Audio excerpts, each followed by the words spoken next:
elect the clerk for tonight. Motion, do we, Linda, to nominate? Yeah, I move to nominate Jane Hotchkiss as the clerk for the evening. All those in favor? Aye. Aye. Thank you, Jane. Town accountant warrants. Minutes of June 18, July 2nd, and July 16. Sunday entertainment licenses, Emerson Umbrella for September 30th and October 7th, 3 p.m. to 6 p.m. Theater at 57 Hall Road to 9 Acre Corner. One-day special licenses, Concord Chamber of Commerce on October 11, 6 p.m. to 10 p.m. at 100 Newbury Court, Wine and Malt. Daniel Pierce, September 29th, 4 p.m. to 7 p.m. at 40 Westwood Road, Wine and Malt. Revisers at October 1st, 11 a.m. to 7 p.m. at 246 Ornac, Wine and Malt. Vero Farm, October 19th, 6 p.m. to 8 p.m. at 11 Wheeler Road, Wine and Malt. Household Goods, October 20th, 7 p.m. to 10 p.m., 11 Wheeler Road, Wine and Malt. Concord Prison Outreach, October 27th, 4 p.m. to 7 p.m., 81 Elm Street, wine only. Commonwealth Financial, October 16th, 11 a.m. to 3 p.m., 40 Westford Road, Wine and Malt. Development Strategy Consultants, September 27, 28, 29, October 4, 5, 6, and 9, 6 p.m. to 11 p.m., 57 Ornac, Wine and Malt. And also September 20th and October 7th, 2 p.m. to 6 p.m., 57 Ornac, Wine and Malt. We also have a proclamation for the Concord Carlisle Community Chest month of October 2018. Whereas Concord Carlisle Community Chest was founded in 1947 to provide support for community human service agencies, and whereas agencies and programs funded by the Concord Carlisle Community Chest serve the need of our neighbors from our youngest to our oldest, and whereas the Concord Carlisle Community Chest has participated in partnerships with the town of Concord, including domestic violence services, Concord Recreation Scholarships, Communities for Restorative Justice, Council on Aging, the Community Service Coordinator and Youth Coordinator, Concord Public Schools, CCHS, and Concord Cares. And whereas the Concord Carlisle Community Chest carefully evaluates each funding request to ensure that donations are spent efficiently and effectively, and whereas the Concord Carlisle Community Chest assists member agencies in the town at large, responds to the needs identified by human services professionals and concerned citizens, and whereas the Concord Carlisle Community Chest and its member agencies depend upon the generous contributions by thousands of individuals and businesses, and whereas the Concord Carlisle Community Chest annual campaign begins October 1, 2018. Now, therefore, we, the Select Board of the Town of Concord, Massachusetts, do hereby proclaim the month of October 2018 as Concord Carlisle Community Chest Month in the Town of Concord to recognize the vital role of the Community Chest plays in the life of our town and to wish members of the Community Chest success in reaching their annual campaign fund raising goal. We hereby proclaim the October 18th as the Concord Carlisle Community Chest Month. And with that, we go to the town manager report. Move to accept, okay? I move to accept the consent agenda. Second. All those in favor? Aye. Now the town manager. Thank you, Mr. Chairman. As you know, next Monday, October 1st, we have a special town meeting. There was a problem with the posting of notification for that special town meeting. We mailed the warrant to all households as required by bylaw and posted the warrant online 20 days before the town meeting, which was in compliance with the law. But our bylaw requires that the warrant be posted in the 5 polling locations 14 days prior to the special town meeting. That posting took place last Tuesday, 13 days before the special town meeting will convene. This procedural defect can be corrected through special legislation, which cities and towns have used often to correct technical errors in the past. Last year, North Reading had the same problem with a special town meeting in the fall, and they had special legislation approved that would validate all of the action taken at its town meeting. And in 2010, Concord had a flaw with its posting on the annual election that had to be corrected with special legislation. So on Thursday, I forwarded a letter to the governor asking the governor to submit special legislation similar to North Reading's on behalf of Concord to the legislature. Our legislators can only submit legislation that's been approved by town meetings, so that's why the governor had to get involved. And that's on the governor's desk. We hope that he'll act on that tomorrow, and that the legislation, again, validating the actions taken at the October 1st special town meeting will be approved by the legislature in short order. So the citizen survey was mailed out to residents last Thursday. It was mailed to 7,066 households in Concord. There are 43 questions on the citizen survey. It takes about 15 minutes to complete. 2 years ago, 1,022 residents responded, or about 15% of the population took the time to participate. It's important information that town departments and town officials use to evaluate how we're doing and how our services are, so we hope we can exceed the 15% participation that we had 2 years ago. Well, as a resident of town who's already filled out the survey, it's also important to remember that you can do it online. That's right. Great, thank you, Jane. Relative to the intersection of Main Street and Commonwealth Avenue, we had a meeting on site last Friday with some residents and businesses that had expressed some concern. The design engineer has agreed to our proposal to cut about 12 feet back from the existing curb line that you see there, and that would require the relocation of the sidewalk and the light stanchions, but it would be relatively inexpensive. So we're going to be putting a proposal before Mass DOT later this week to ask them to make it easier for tractor trailers to negotiate that turn without costing any parking spaces. There was safety concerns raised. That's the Comprehensive Sustainable Energy Committee hosted an electric vehicle showcase on Saturday, the 15th of September. About 200 residents attended. A lot of them took a test drive. Many of them indicated they're planning to purchase electric vehicles. So our inventory of electric vehicles owned in town is going up. And we used our electric bus, I And the believe. electric bus was there. Yeah. It was a wonderful effort by Brian Folds and the Comprehensive Sustainable Energy Committee.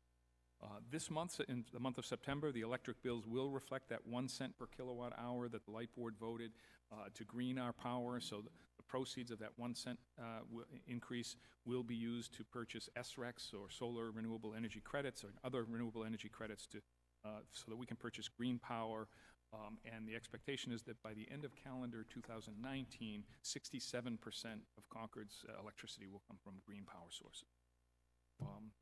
There are no left turn signs, in the neighborhood near Neshonoc and Simon Willard Road, preventing vehicles from turning left during commuter hours off of Elm Street or Route 2A and cutting through the neighborhood. Those were put up today as a pilot process through the police chief's authority. If they prove to be successful, the board will be asked to adopt permanent regulations prohibiting left turns off Elm Street onto Neshonoc and Simon Willard during the morning commute hours. Is that alone? I mean, I can think of a number of places where that... There are quite a few. So we have a traffic engineer taking a look at, I think it's about 16 to 20 locations where similar turning movements are being encouraged by the software, Waze and other software that encourage people to go down side streets or residential streets to get off of busy arterial roads. Do you know whether or not a police officer will be stationed there in the first? I understand there was informational patrols this morning. Okay.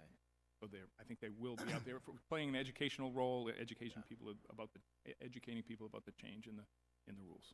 So are we also looking at the intersection of Elm and Sudbury Road? Is that Sudbury? No, Elm and Main Street, because a lot of people choose to take that left-hand turn because it's easier than trying to get onto Main Street at the end of Elm. you've got to turn your head backwards, a lot of, the Going onto constant River stream of Street? cars. No, going on to when Onto- it joins Maine. Where you're coming up Elm, people would turn left to go up Neshotah, where there's a stoplight at the end so you can get onto Main Street. If you come up to the intersection of Elm and Main, it's a difficult intersection. It is. A constant flow of Visibility. traffic. So I'm thinking we should, if we're So- looking at the intersection at Neshotah, we should look at the intersection at Elm and Main. Elm and Main. And Okay. see if there's, what happens to allow traffic to turn left onto, at Main Street there. I'll make sure that's on It's the a list. difficult turn. Thank you. And then just one last item, the Giroux land planning process is, the second public forum is October 16th at 7 PM here in the hearing room of the Townhouse to continue the dialogue about how the newly acquired Giroux property could be integrated into our park planning. Thank you, Mr. Chairman. I just have a couple of comments. We had the recount of the Democratic primary for the office of the United States Representative, Dan Cole and Laurie Trahan. It was completed. Ms. Trahan was declared the winner of the primary. The general election is scheduled for November 6th. The town clerk's office did a commendable job in handling the recount, which is not a usual procedure, and required a number of volunteers, some training, and a full Saturday of counting and processing. So thanks to the clerk's office and the many volunteers. Tonight, among a number of items, there are two that have been before the board on prior occasions, the Punkatasset parking and the Verizon cell towers. I do not know where these discussions will lead, but I do want to commend the Concord citizens who have raised reasonable concerns and brought a spirit of respect for the select board and town administration to the discussions. Being willing to listen as well as advocate for their position is hopefully the way forward at arriving at a solution that's beneficial to the town, reinforces the standard of self-government. Because we have a very busy schedule, I'd ask for public comments after each item, but would request that any comment be limited to 2 minutes and ask that you try not to reiterate points previously made. The board received a petition in support for a new cell tower site in the CPW yard on Kai's Road, signed by 106 citizens, many with personal comments. So we do have those. Those are very helpful, and thank you for that. It is appreciated how this has been going forward.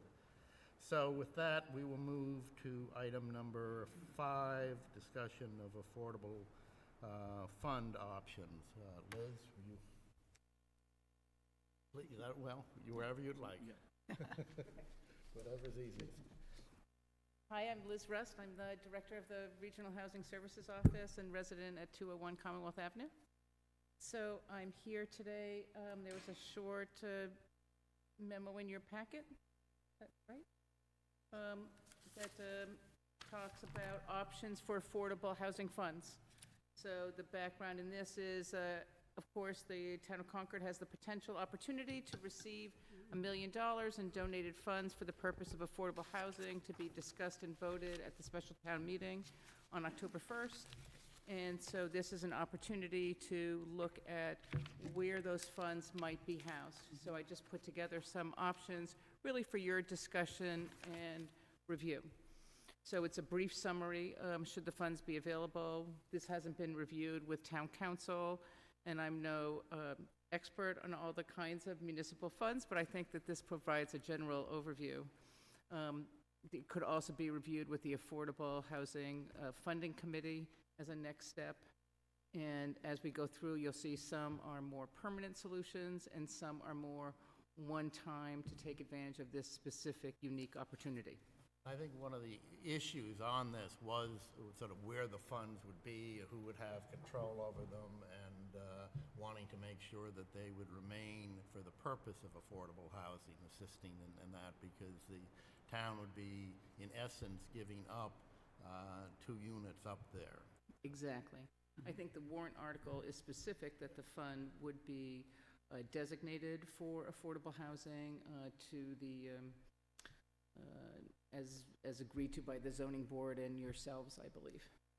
So I had 7 kinds of funds, and I think that some of it is exactly what you mentioned, is where the authority and the approval for spending the money comes from. You have like a stabilization fund that could be set up to this purpose. In fact, Lexington just did that last town meeting. They had a significant ongoing source of affordable housing funds, and so they set up a stabilization fund through town meeting, and appropriating out of that fund would also require a town meeting vote. So that's sort of one option of what would be the role of town meeting in authorizing these funds.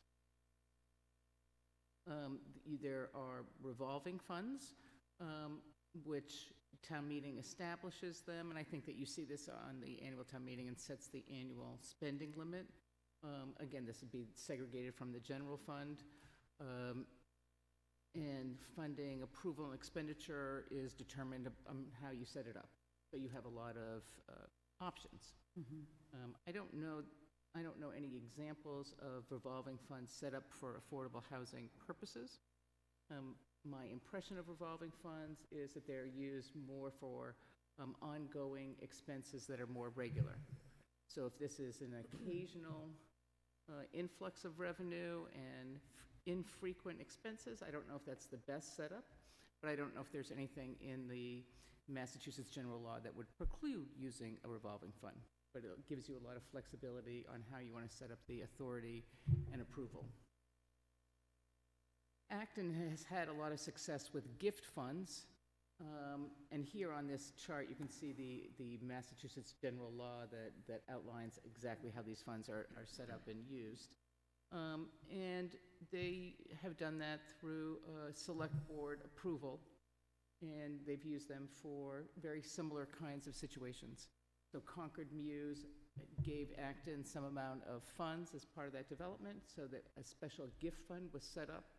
They have gift funds that are set up for each contribution, each gift, and their selectmen are the approvers of spending out of that fund. So in other words, that wouldn't need to go to town meeting? No. Here I just called nonprofit, where the select board, you could transfer the funds to the Housing Authority and or the Concord Housing Development Corporation directly. And those two organizations, as you're well aware, were set up for those purposes, so that it would just fit right into what they're already chartered to do. And you could define any kind of requirements for what types of expenses, what kind of annual reporting you might require on the use of those funds to make sure they're, being used for however you intended. So what you're saying, we can identify these funds for restricted uses. So we can be used for administrative purposes that would be restricted for the development of. And I think that each of those organizations would want to come and talk about their views for, what some of the permitted uses would be. Whether, preservation uses or only creation or some of their other programs that have no other funding sources. I think we've talked about that. Both those organizations do have programs that have no other funding sources and they can't use CPA. So some small amount of money towards those, I know that they would go a long way, but then really the bulk would be for creating units. I think that's what everyone intends. You can also use CPA. You can deposit money or deposit money right into your housing portion of CPA. And it's possible, though not many people think it's a great idea initially, but then when they kind of get into it, it then becomes CPA funds, so you have to appropriate out through the CPA process with the town meeting, and there's a limit that you can't go above the 3% total. On a much more extensive kind of basis, you could set up a municipal affordable housing trust. There's special Massachusetts general law that allows towns to adopt the Massachusetts general law. And I know when the CHDC was first chartered back in 2008-ish, somewhere there, this was one of the options that was weighed, and the town opted to go with the CHDC. So, but it is another option, and it comes with its own fund, and it's part of the town, and the town custodian and treasurer maintain the fund.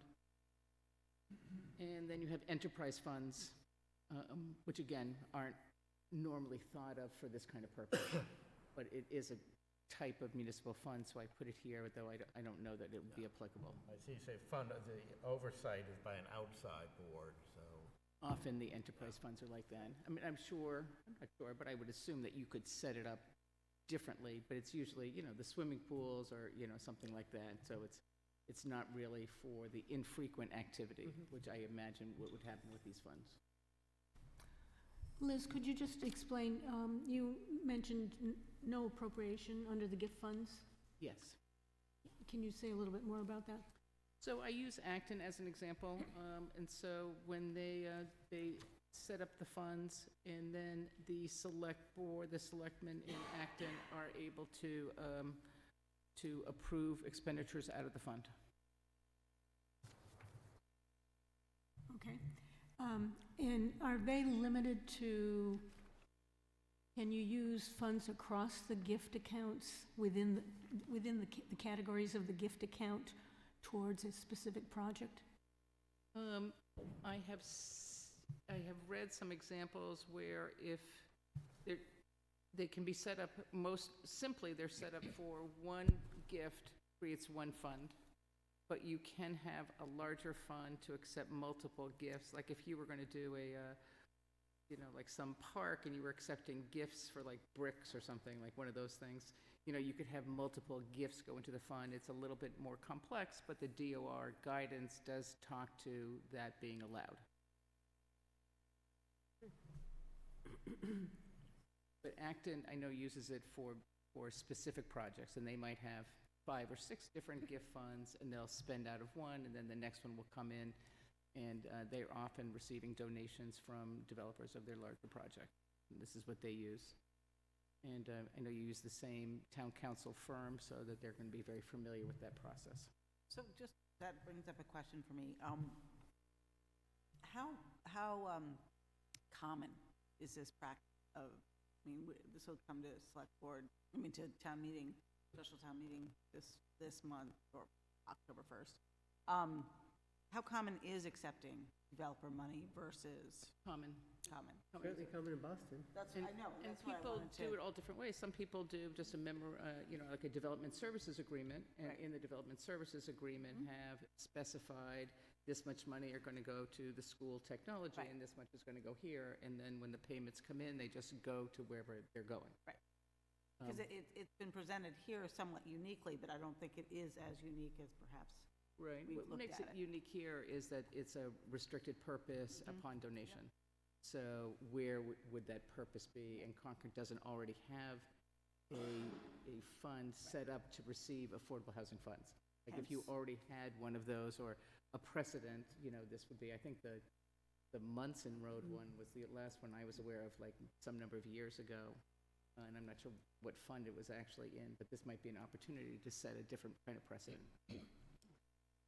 Some of these So- funds would allow for individual contributions if somebody wanted to give, just because they believed in affordable housing, they could contribute to a fund that is already set up for this purpose. Of course, and I know the Concord Foundation really does a lot of that, and the Concord Housing Development Corporation actually gets like 2 or 3 donations a year. So that does happen already today. Sorry, Linda, did you? I was just going to say, I think the housing groups, as well as the town in general, has had challenges when opportunities have arisen throughout the year, and they needed the flexibility to respond. So, and I'm broadening it beyond just the 2 existing housing groups that are already in position to do the developing or whatever needs to be done. So that's a concern, and I would hope that we could take that into account.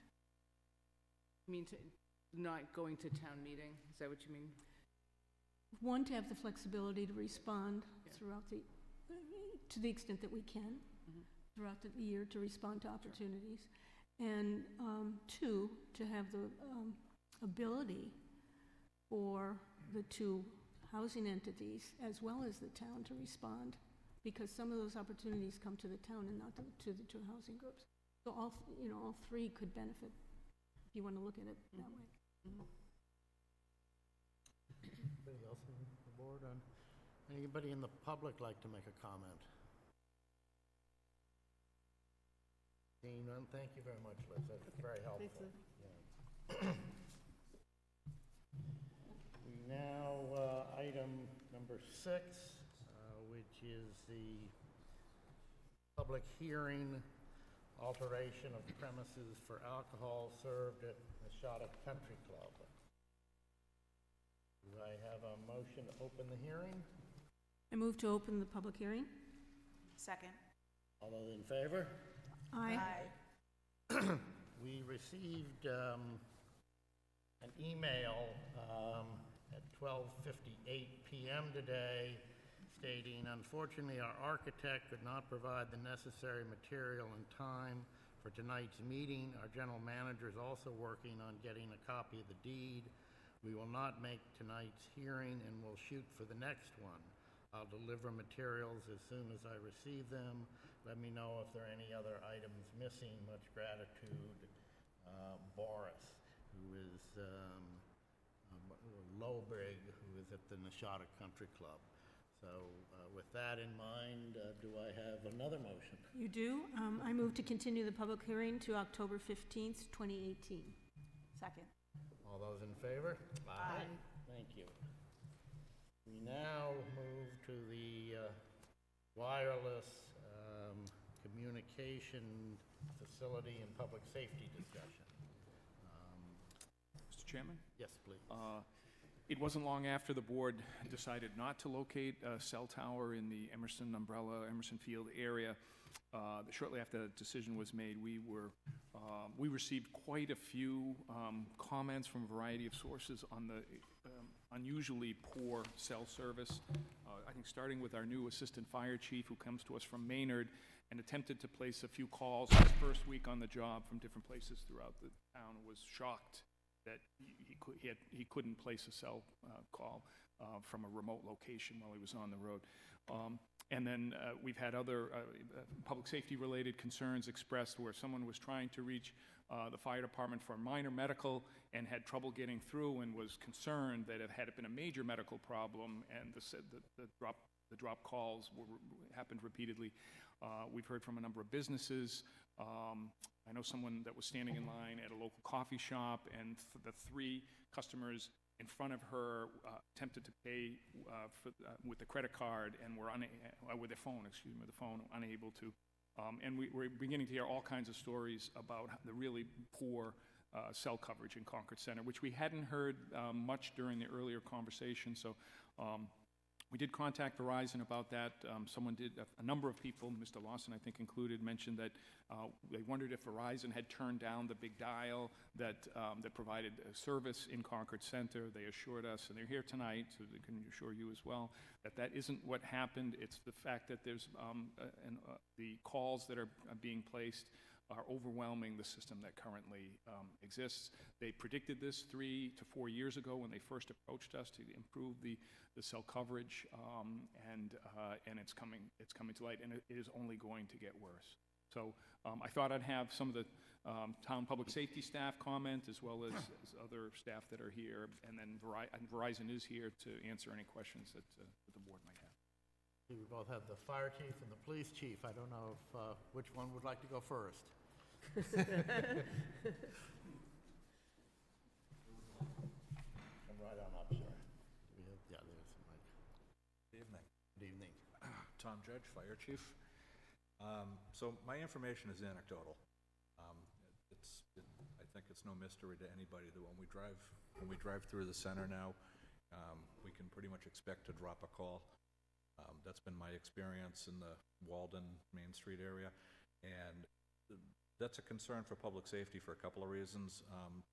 First, if we were operating in the center and we needed to be able to communicate by cell phone, that's limited now. In addition to communicating by cell phone, we also have a lot of things that we do now that involve data. So it compromises our iPads, it compromises our ability to use laptops that are relying on data. for a variety of information that we store. Those are things that we could probably overcome. We could go back and go back to paper, which is not really desirable. But I think of more of a concern to me is looking at the center and the inability for somebody traveling through town to make a 911 call to request help. And that's complicated now more by the fact that there are no more payphones. We used to have payphones at the mini park in the center. We used to have call boxes. The fire alarm system in town included call boxes. And one of the big factors that went into decommissioning that system was that we had cell phone service, and that there was a period of time where we never received an emergency by call box that wasn't accompanied by several 911 calls from cell phones.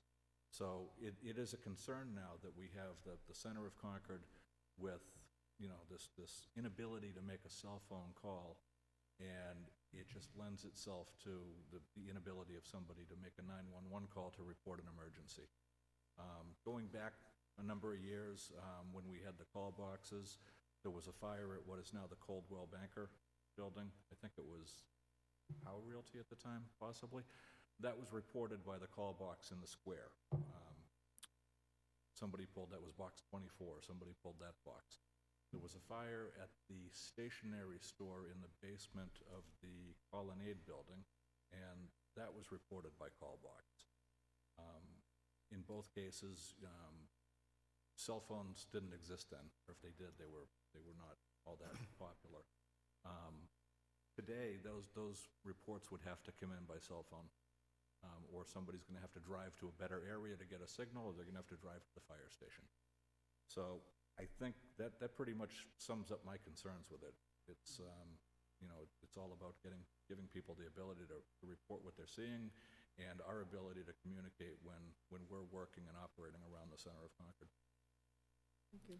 Are you aware of any situation where somebody wasn't able to make the call on a safety issue? There was the medical emergency, and I don't have the details on it, but there was the medical emergency that Mr. Whalen alluded to, and that did happen. It was not a life-threatening emergency, so it. We were lucky. Yeah, I mean, it did allow for somebody to get into a position where they had better service to make a call. But yeah, we were lucky. It's if it were a cardiac arrest, something along those lines, it's a much more serious situation. I think action better taken before we have a situation that is a tragedy, Yeah, so, absolutely. thank you. Anybody, Linda, with any? Thank you very much. Thank you.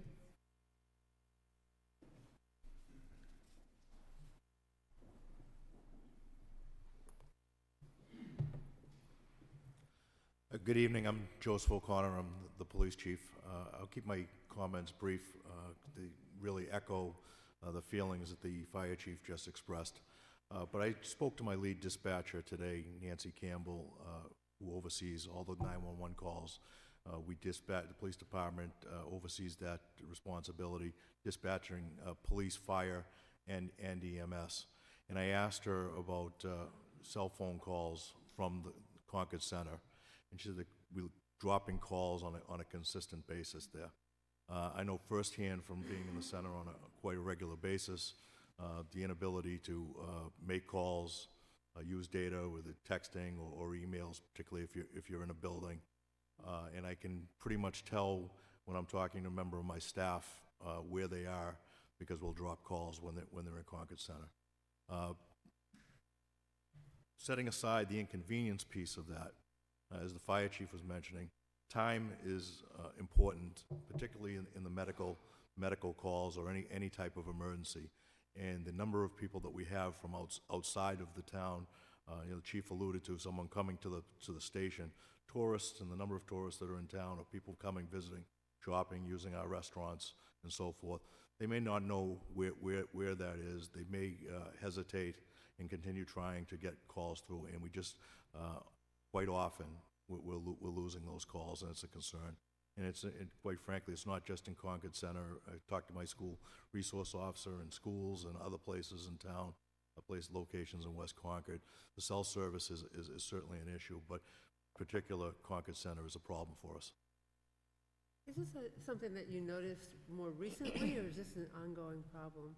Because we seem to have received a lot of letters at a particular point. We hadn't heard very many complaints prior to this spate of letters and correspondence we had. Was it the same for you, that there was a sudden change, or what seemed to be a particular change in drops calls? I can't give you a definitive answer on that. What I can tell you is I think there's been more awareness and more conversation in the community about it, and maybe possibility that that's what's driving it. I do know that, you know, we see, you know, on the parking meters, for example, you know, dropping signals on those on a regular basis. And, you know, there's different types of factors I've been learning, time of year, time of day, moisture in the air, and a number of different things that play into that. But I know there is, you know, a lot of conversation when I'm walking the center. You know, people do talk about it on a regular basis. I think that's because of the public awareness that's been brought on, the discussions here, and the members of the public who are discussing the issue. Thank you very much. Verizon at this? Yes. Good evening. Good evening. I'm Kate Hodges, Assistant Town Manager. Andrew, could you put up the slide of existing conditions? I just wanted to provide a brief overview for the board about our activities, at least in my office, in the past 3.5 years. So about 3.5 years ago, representatives from Verizon Wireless approached the town in order to discuss and brainstorm ideas related to what they believe to be mounting connectivity and capacity issues. So to better understand the mounting issues in an attempt to get some type of unbiased opinion regarding options, we hired an RF engineer, which stands for radio frequency engineer, to look at the town's search rings and identify where we have gaps in coverage. That engineer's name is Ivan Pagasek. I'm presenting this information because he's unable to be here tonight, but this is a map that he generated approximately a year ago. As you can see, Main Street is almost in the center. The search rings are in blue. Blue means that it is good coverage, very rare for a drop call, less than 10%. Green is spotty coverage, maybe 50-50, and white is little to no connectivity. In our meeting with the Verizon representatives those years ago, Marcia Rasmussen, the Director of Planning and Land Management, was also present, and we were informed that the reason they were approaching us 3.5 years prior to start the process is because we were looking to experience, Concord was going to experience something called sector exhaustion, which is what happens when the existing framework and network connectivity isn't able to keep up with the demand. So over the past 3 years, and particularly the year since this map has been created, the use of cellular devices has only grown, and it's not only expanded from the handhelds, but it also is in cash registers and iPhones, meters, our data-driven devices, iWatches, and lots of other devices that weren't here 3.5 years ago. There's a number of sites that we reviewed together, both with Ivan, myself. We spoke with Marcia and representatives from Verizon. I personally walked more than half a dozen municipal sites. That was our main focus. I didn't participate in looking at private sites, but my understanding is Verizon did. The cupola at the time, the Emerson cupola, was determined to be a desirable location because it wasn't going to be visible to the public and it would service the downtown. The other location that was identified was the Keyes Road campus. Andrew, could you go to the umbrella, please? This is the coverage with the Umbrella Arts building as done by our RF engineer. So as you can see, the blue pretty much encapsulates most of the downtown area in blue. And then the other existing sites are there. There's still some spotty white areas that we can see up near Author's Ridge, et cetera, but it's not as densely populated up there. if you could go to the, this is with the Public Works site. Looks like connectivity is fine. It doesn't necessarily go out as far as where the high school is located, but it still would serve quite a bit of good for the downtown. I'm going to just ask that our Department of Planning and Land Management Director, Marcia Rasmussen, come up and talk about this particular site at the Public Works site and the reasons why we didn't explore that further with the Verizon, because she was present for their initial application about a decade ago. Terrific, thank you.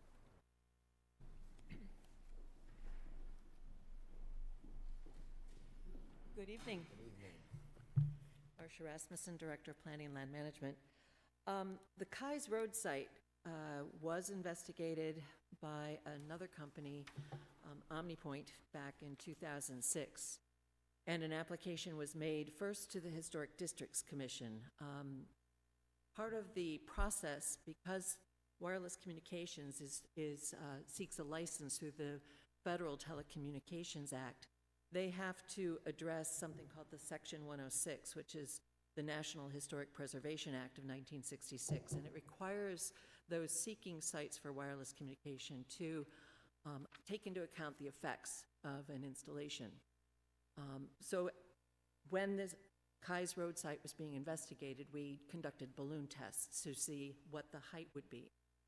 And the denial by the Historic Districts Commission was based on both the design and the height of the tower and its visibility from the Sudbury River, which is a wild and scenic river, subject to the National Park Service. The Minuteman National Historical Park, both North Bridge and the Barrett Farmhouse, it was visible. And the Main Street and Monument Square and Barrett's Farm historic districts, which are all listed on the National Register. So I was approached by some of our residents to find out, well, is it just the Historic Districts Commission? And it's not. It's the state's Historic Preservation Officer and the Historical Commission that also must comment about the site and how it is being addressed. And so those are the reasons why it would probably not succeed if we were to select that site and install a tower because of its visibility and impact on historic resources. There's 2 slides that I've had prepared. This shows our historic districts, and all those dots that you see on Main Street and Monument Square, those are all sites that are listed on the state's register, and many of them are probably eligible for listing on the National Historic Register. There is a second slide. This is showing where the Sudbury River is located and the various land ownerships. There is town conservation lands are in blue, our federal lands are in yellow. Off to the upper right from where I'm seated and is the Minuteman National Park. And then the overlay, the hatching is floodplain, is either floodplain or wetlands. And so the Kai's Road site was not entirely in the floodplain back in 2006. FEMA has redefined our floodplain, and the Kai's Road site is now entirely in the floodplain. So we have that additional hurdle to overcome if we were to pursue installation at Kai's Road. How long a process is it if we were to, or Verizon was to proceed with the Kai's Road to get some type of a reading as to whether they might, it sounds like it's somewhat discretionary. We've got a steep hill, if you will, but it still is somewhat discretionary. This is the decision. This is the information that was gathered. There are hundreds of pictures in here. I don't know. I really can't say, because the volume of people who were interested and commented in the negative on the impacts to our historic resources and our natural resources. I don't know if anyone would, after reviewing this file, would respond to a request for proposals because of the Section 106 findings that have to be made.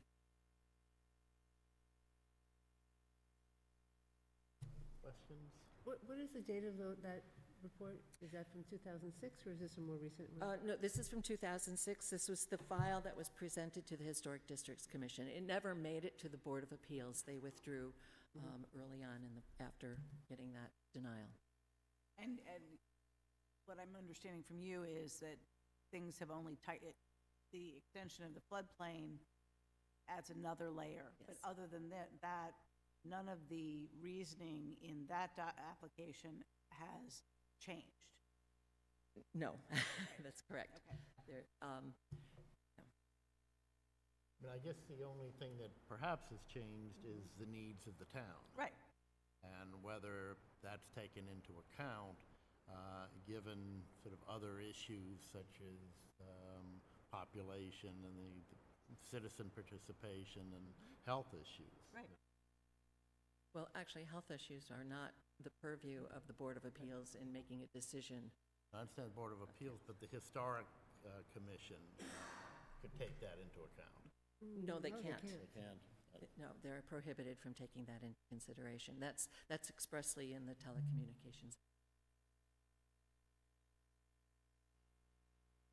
Any other locations we can? Do you have a box, a magic box? I do not have a magic box. It strikes me that we cannot be the first town to be at this juncture of need and locational paucity. So, do we have any sense of how other towns have proceeded here? I don't have any. I know that when the MBTA was looking at certain things along their corridor, they were looking, that was we commented Right. about that, and they've taken a step back and are re-examining what they're offering and how that might proceed. I am aware of one of the northern seaport communities where they were successful in turning over a cell tower because they installed little radio towers, repeaters, on existing light poles. And so they were less obtrusive because it was a historically significant town. Okay. So there are options. They may not be as desirable or as, there are, they come with all different issues that go along with them. Thank you. Kate Hodges again. I thought I'd just tell you the other sites that we visited. We went to the high school and we discussed putting an extension onto the lights that are around the Doug White Field up at the top of the hill. That isn't town property, as you know, so I believe Verizon is still discussing that with the school committee, but I don't believe they've had any forward momentum on that. We looked at putting something near the roof of the BD Center, but the BD Center is further down elevation-wise, and the tower would be so massive that it wouldn't be structurally sound. We looked at the Emerson Field flagpole, which I believe we talked about at a meeting over the summer. And it is workable, but I think it's less desirable for the community, although I'm not sure that was ever determined. We looked at Hayward Meadow. Again, that was not enough height to be able to substantiate having, and Verizon has also told us they're not particularly interested in building a tower. They're expensive. And we looked at the former landfill site, and that isn't within the search ring. And we looked at the cupola that is in the visitor center, and that isn't high enough. And then there were a couple of other private churches I was going to say. and apartment complexes that were looked at. Actually, all of the churches in the downtown area, with the exception of one, already have a cellular service in them. They just don't happen to be Verizon. And the one that is empty is not interested at this time. And there were a few other places that we looked along the Route 2 corridor, but again, that didn't service the downtown area. And in discussing the Keyes Road campus with the Verizon folks, they had informed us, and I'm not going to speak for them, maybe they can say it again, but they were not interested in the Kais Road site because they felt that that was an insurmountable barriers to get over, and that they didn't feel that they would get enough support, and so it would be an exercise in an expensive exercise in futility. Did I do? But maybe the Verizon folks can come up and at least give you an overview. Marcia, maybe you can answer. If something is in a historic district, is there any provision to remove that district and so it's no longer a historic district and overcome a problem?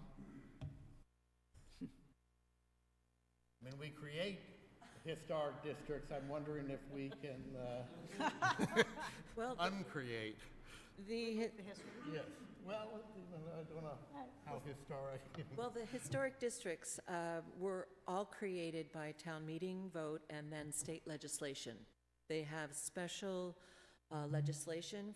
Concord is one of a handful of communities that have special legislation for historic districts. So you would have town meeting to overcome and then legislation.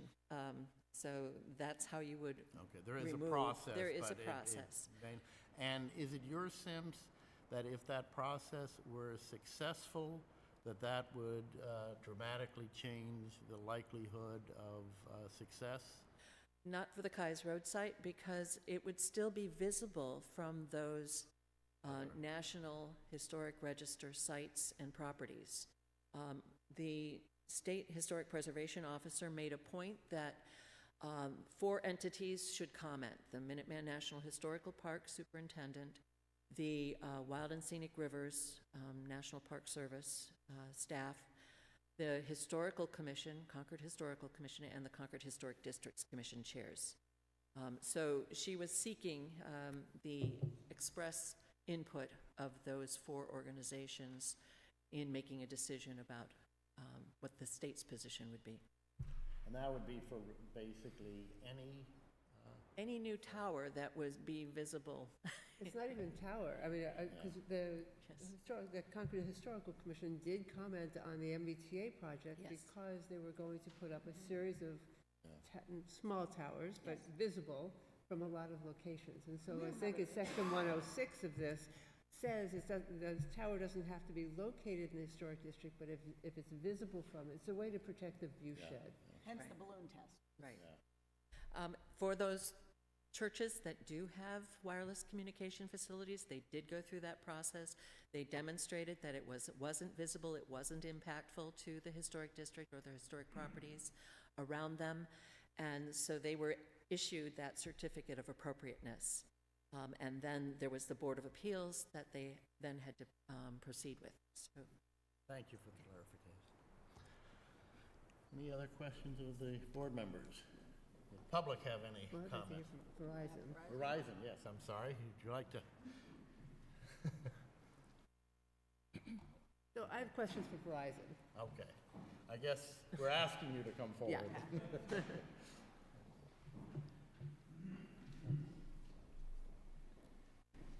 I think you'll have to share the mic if you would.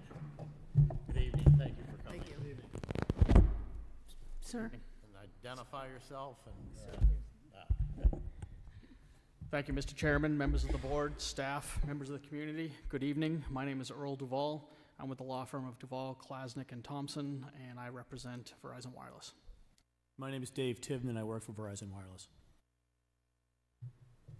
So, You had a question? yeah, I have a couple of questions, actually. So the last time we met with you, I asked the question then, and I heard something different this evening, so I just wanted to make sure I understand. One of the questions I had asked is, were you planning for the future, or is it an imminent need? And what I heard is planning for the future, that there were other companies that already service this district, but Verizon had gaps.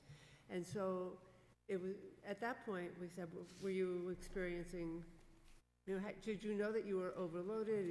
And what I understood, or what I took away from that last conversation, was that this was a planning for the future, that you didn't have an imminent need now to fill gaps. And then all of a sudden, we have all of these complaints, and maybe the police chief explained why that came to be, that as there is more dialogue in town, people are more aware that, yeah, I'm getting my calls are being dropped.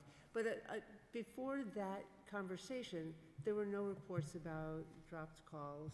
There was no concern that we had heard, at least, about interference with public safety. Those, to me, feel like big concerns. And I'm just wondering what changed from the time I asked the question at the last meeting to this one, Yeah. where all of a sudden we had dozens of letters, maybe more? That's a great question. I think Kate mentioned it earlier, that when I first contacted the town, it was about 3.5 years ago, and the way I had expressed it is that the Verizon Wireless will create a project such as this, anticipating sector exhaustion, where the coverage is going to shrink and there's going to be a degradation in service to our customers. So it doesn't usually take 3.5 years to develop a macro site such as this. However, when you do work with a municipality, you obviously go through the various boards. It's the longest process as opposed to dealing with a private sector person who, let's say if the cupola building was owned by a private party, this probably would have been leased and zoned a couple of years ago. But because it did take so long, because we're going through the process, what had been predicted by our performance engineers is becoming a reality, and that is that there's a degradation in coverage because the coverage is actually shrinking. So whether it was an imminent need, we fully understand when sites will be needed, and time is allocated that hopefully a real estate guy like myself will have sufficient time to locate a site, lease a site, zone a site, and have it built so the customers never experience the type of lack of coverage that they're experiencing now.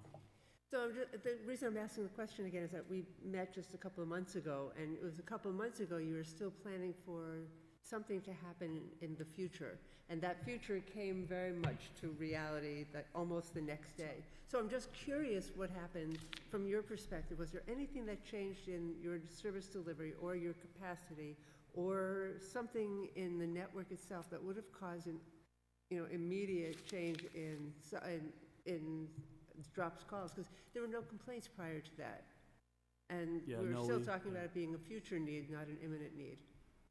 Well, it isn't an imminent need now. I think it was It wasn't 2 months ago, is my point. Well, no, it actually was. We started this process 3.5 years ago. No, I understand, but I asked you a couple months ago the same question, and you said, no, we're planning for the future. Other companies had coverage in the center of town. You were looking to have, the same coverage, and then almost immediately the coverage changed. And Yeah, well, I can tell you that I'm still working on 2 additional sites in town, one in West Concord, which I have not identified a viable landlord yet, and I'm also, we will be going back and contacting the school district about the high school, whether or not we're successful there or not.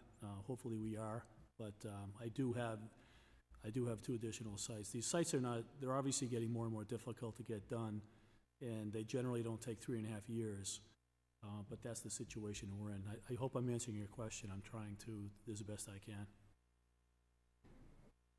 No, I understand. I guess I'm not understanding what changed so dramatically from 2 months ago or whenever it was that we last met. And you were planning for something that was not a problem now to being a problem for the future. And Yeah. all of a sudden, I don't know if- there's a big problem. And I that don't know if- didn't yeah. exist a couple of months ago. It all happened pretty recently. And how did we get from planning for the future to imminent need? That's the part that I just didn't understand. Yeah, I don't know. Obviously, you don't know Like- either. Well, I can tell you that, and the coverage, usage is up too. I mean, there are folks sitting here now that are actually on their iPads and whatnot using, electronic devices. So the usage has gone up substantially. Over time, but not in the last yeah. couple months. Yeah, I'm still well, trying to figure yeah. out what happened that caused a long-term future need to become an imminent need today. And I just- It was predicted, 3.5 years ago. But yes, I understand you started the process a few years ago, a couple months ago, and I asked the question, you said you're planning for the future. And that future in 2 months became imminent today. That's my only point. So here's my other question. Are there other technologies like small cell technology that might be used rather than having a tall tower where you've concentrated power as opposed to distributed smaller? I mean, what I'm hearing from folks is that they don't want to have the big towers in their neighborhoods. Right. But small cell technology seems to be being deployed in a lot of cities. Is that an option that we can consider in Concord? The short answer is no, not in this application. I would defer that question to the town RF engineer when he's present at perhaps the next time or whenever. Discussed that when we were here. He did establish that, I thought, right. But no, I mean, the small cells are, I'm not an RF engineer, so I'm going to speak in the best layman terms I possibly can. My understanding is for small cells is they actually, it's almost like having a fourth antenna, or fourth array, rather. Each macro site has 3 arrays covering 120 degrees.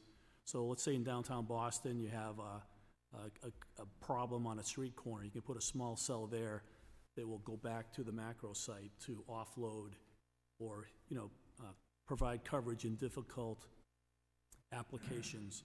But the small cells aren't designed to provide coverage for a whole downtown community like Concord Center.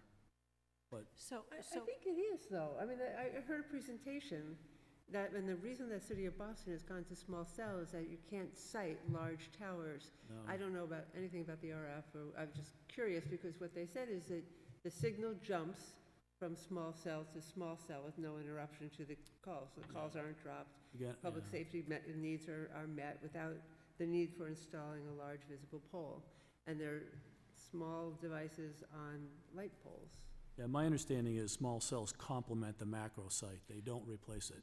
So my question then would be, where is the closest macro site? It'll be on the Yeah. map. Can we bring up that first slide to the presentation that I gave to you? I think it's important to note that, the map that Kate, This one, yeah. yes, this one, that Kate had referred to, that was prepared by the town's RF consultant, and that was prepared a lot, 3 meetings ago, at least, before the last meeting that we had. So that map right there, there are 4 different sites on there. If we start at the top left, that's it's a monopole tower that's over at Neck Hill. Verizon has antennas on that at 118 feet. If we look to the right there, that's over on Bedford Street. That's a unipole, and Verizon has antennas at 90 feet. Unipole is similar to the installation that was proposed at Keyes Road. The antennas are mounted inside that pole. The bottom right, that site's actually in Lincoln. It's a lattice tower, and Verizon's at 80 feet there. And then if we look to the one to the bottom left, that's a monopole, and that's at the Emerson Hospital, and Verizon is at 87 feet there. So there are no other antennas or sites located within that area that's, in white. So there's been an issue with coverage here, for a long time. Verizon has not had reliable service in here, and when Dave says we came to the town, his site acquisition goes like this. We look at the existing sites. The RF engineers first say, is there anything we can do with those existing sites? Can we add additional antennas? Can we boost the power? What can we do to those sites to make that propagation extend further so you can get more coverage, a larger footprint? Engineers say, can't do it.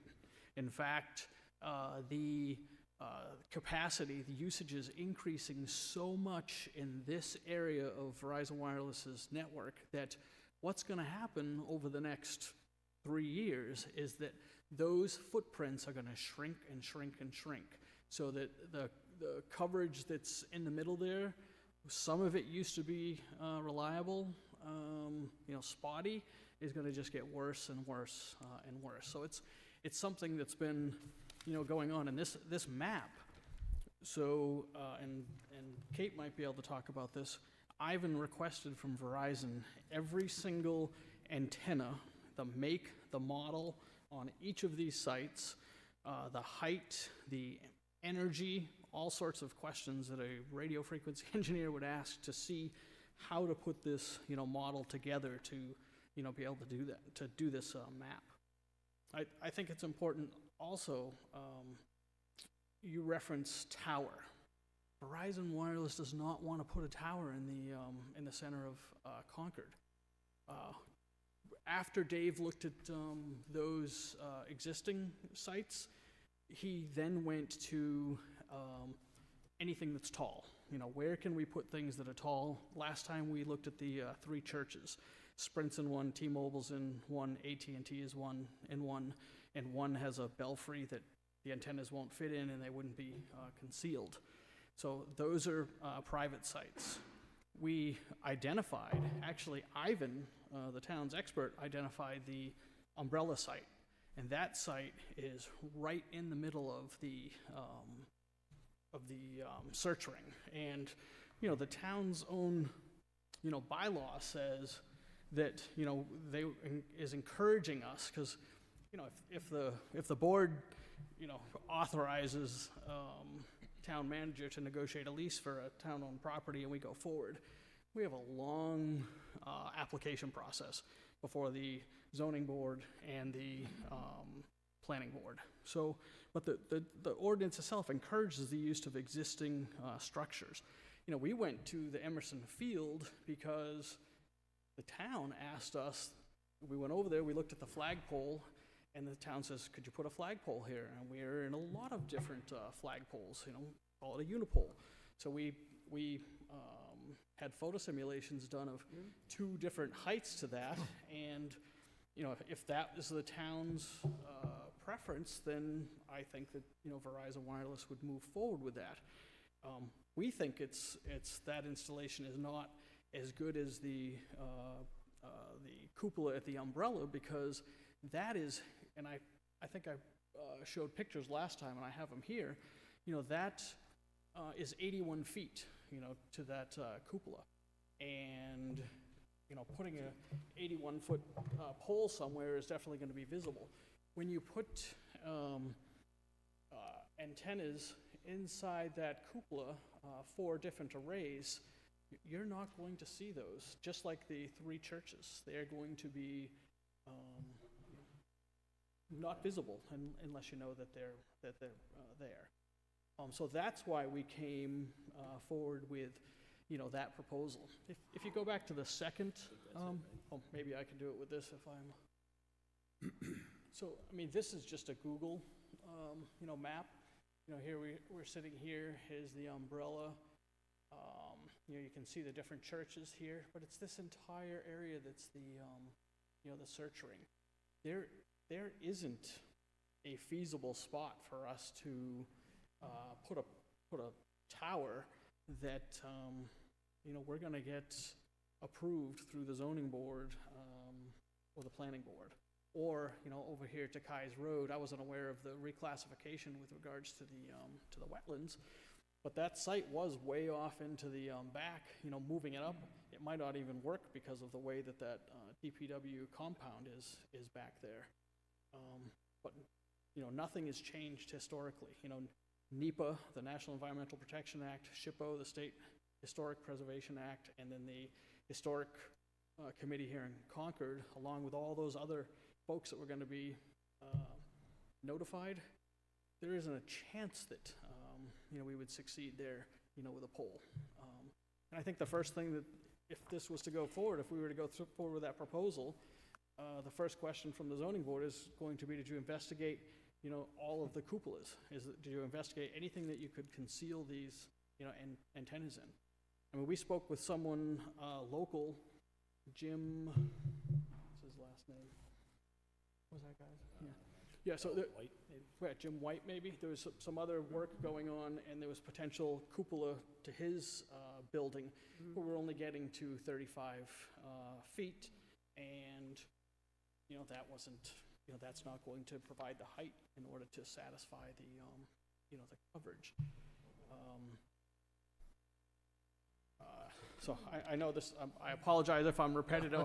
I've had the opportunity to be at this mic several times, and for that, we're very grateful, and we're appreciative to the town for making so many efforts. I mean, I think after, this is going on 25 years for me, for being able to do this work, everybody who's in opposition always comes out first, and it's just I'd say in the last half a dozen years that we're starting to get a lot of people that are starting to take notice of not having service and coming out and speaking in support as much as folks had in the past with regards to opposition for visual impact.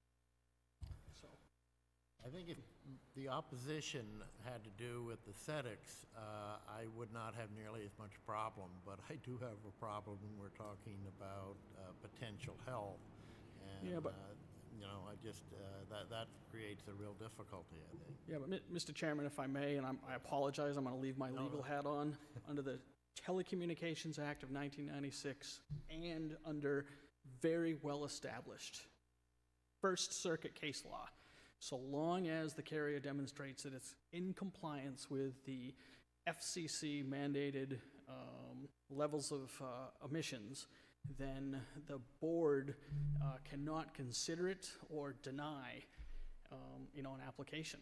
And, a health physicist would be retained by Verizon Wireless, would be checked by the town's consultant. It's a math formula that's, 3 pages long to determine what those RF emissions are from that antenna. And generally from one of those sites, and I'm the attorney, but according to the RF engineer, says we can install 100 sites, there, and still be well within the, limits. Until that changes, in case law or changes through the Telecommunications Act, that's what boards, are bound by. And there's a cell site right in the church steeple right here, actually, too, so. I mean, there- if it's, there's three installations in 3 different churches, so it's really no different than what we're doing here. In fact, we're higher in elevation, so. Yes.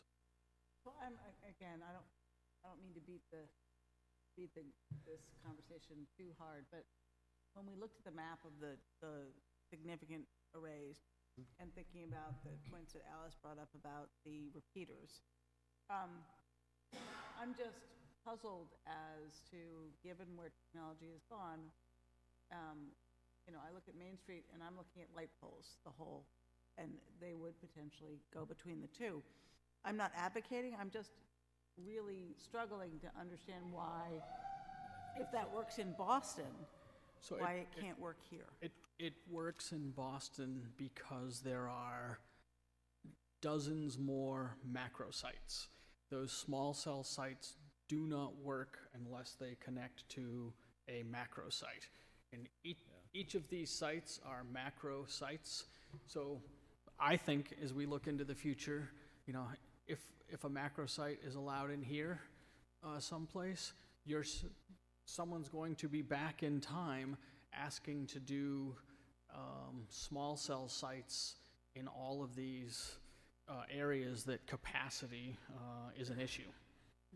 They don't replace macro sites, they complement them, but not in a rural area like this, more of in a downtown area like Worcester or Boston. Yeah, and Ivan, we did, when Ivan was here, I think for the first time, he did speak about if there was anything we could do to any of these other sites, and then whether or not a small cell site, would work. And he's saying it's not going to work for this area in the future. It's going to be a solution, an added solution. I mean, if we want, how do I say this? We want to do this as easy as possible, for you folks and for the zoning board and the planning board, and not ask for more than what is needed. Yeah, another way of saying that, Earl, if I may interrupt you, sorry. But again, when I deal with the municipality, it is the longest and most expensive path forward for me, as opposed to working with a private property owner that owns a building. But this is the best solution. It's providing the town the service as well as the revenue, but it also happens to be the best building. It's right where we need to be. I think that's known, so. Yeah, there are a questions or comments by board members?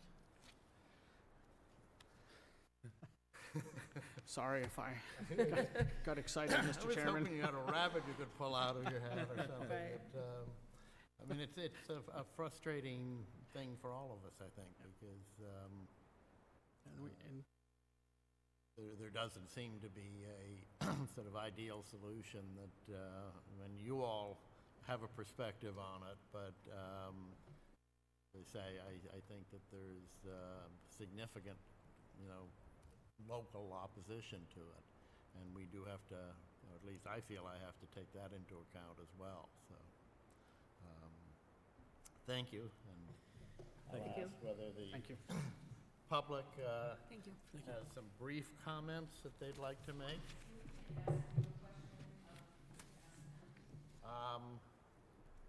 I don't know, that's up to you all, whether you'd like to. You please, yes. Melissa McBride, 7 Everett Street. So, you've been talking about the future of it and the density of service, et cetera, in these blue areas, which are gonna get worse in time.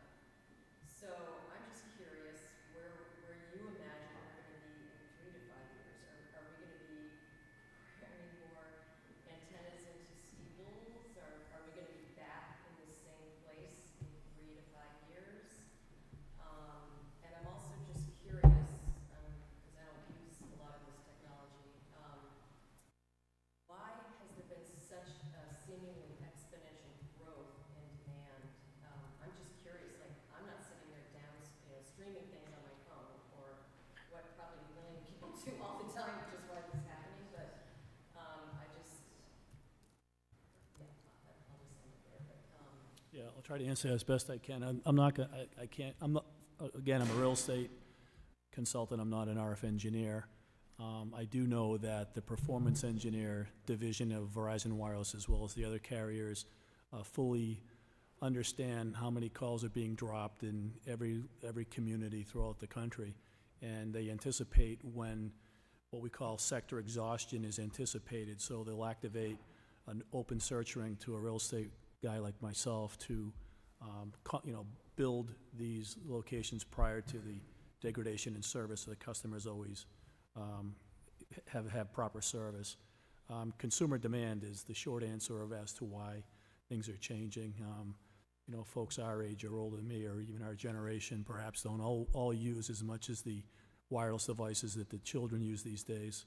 So I hope that answers your question. Any other comments? I think, there we go, some corrected mic.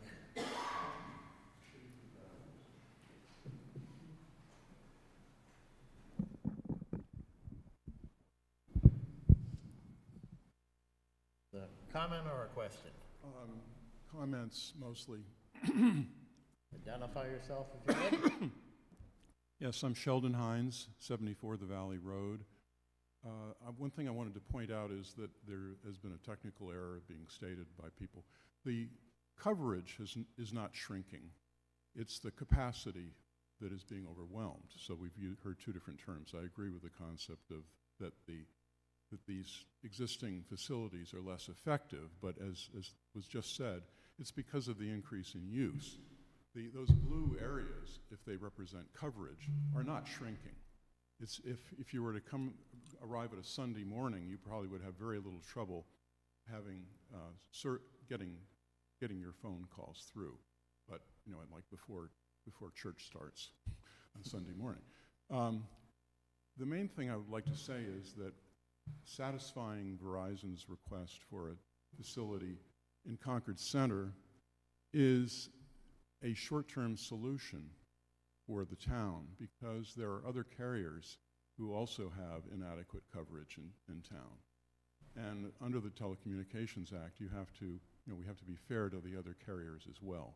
I haven't heard any mention of whether the existing facilities of the other carriers are adequate in Concord Center. This needs to be considered as well by the town boards. It's also not true that the Telecommunication Act requires that there be full coverage and capacity everywhere that a carrier wishes there to be. It specifically mentions in the Telecommunication Act and in the case law that small areas of lack of coverage and capacity are okay, because it's never possible to cover every basement, every alley, and that's well recognized. However, you can see that that is a big gap there, and I'm willing to admit that that's a big gap. Thank you. And so I don't think that we're going to get away with just having one facility on a flagpole or in a cupola in Concord Center in the long run, and this is going to come back to haunt us. And something needs to be done with inside a building that is perhaps a new building, perhaps at Kai's Road, that will satisfy this requirement. And rather than trying to talk about new towers, we're looking at cupolas. And that's something the town should consider. Can it add an occupied tower at Kai's Road, perhaps, in which the top level would have hidden antennas? This should be very seriously considered. Thank you. Thank you.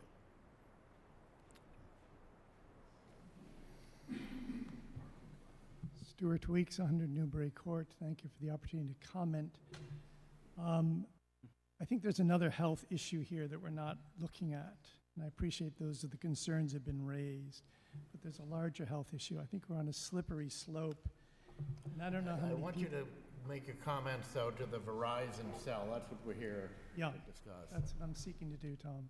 Although we can't also, we are not permitted to make a decision about siting a tower on health concerns. That's explicitly excluded from the Telecommunications Act, under which a decision of when and where to site a tower is controlled.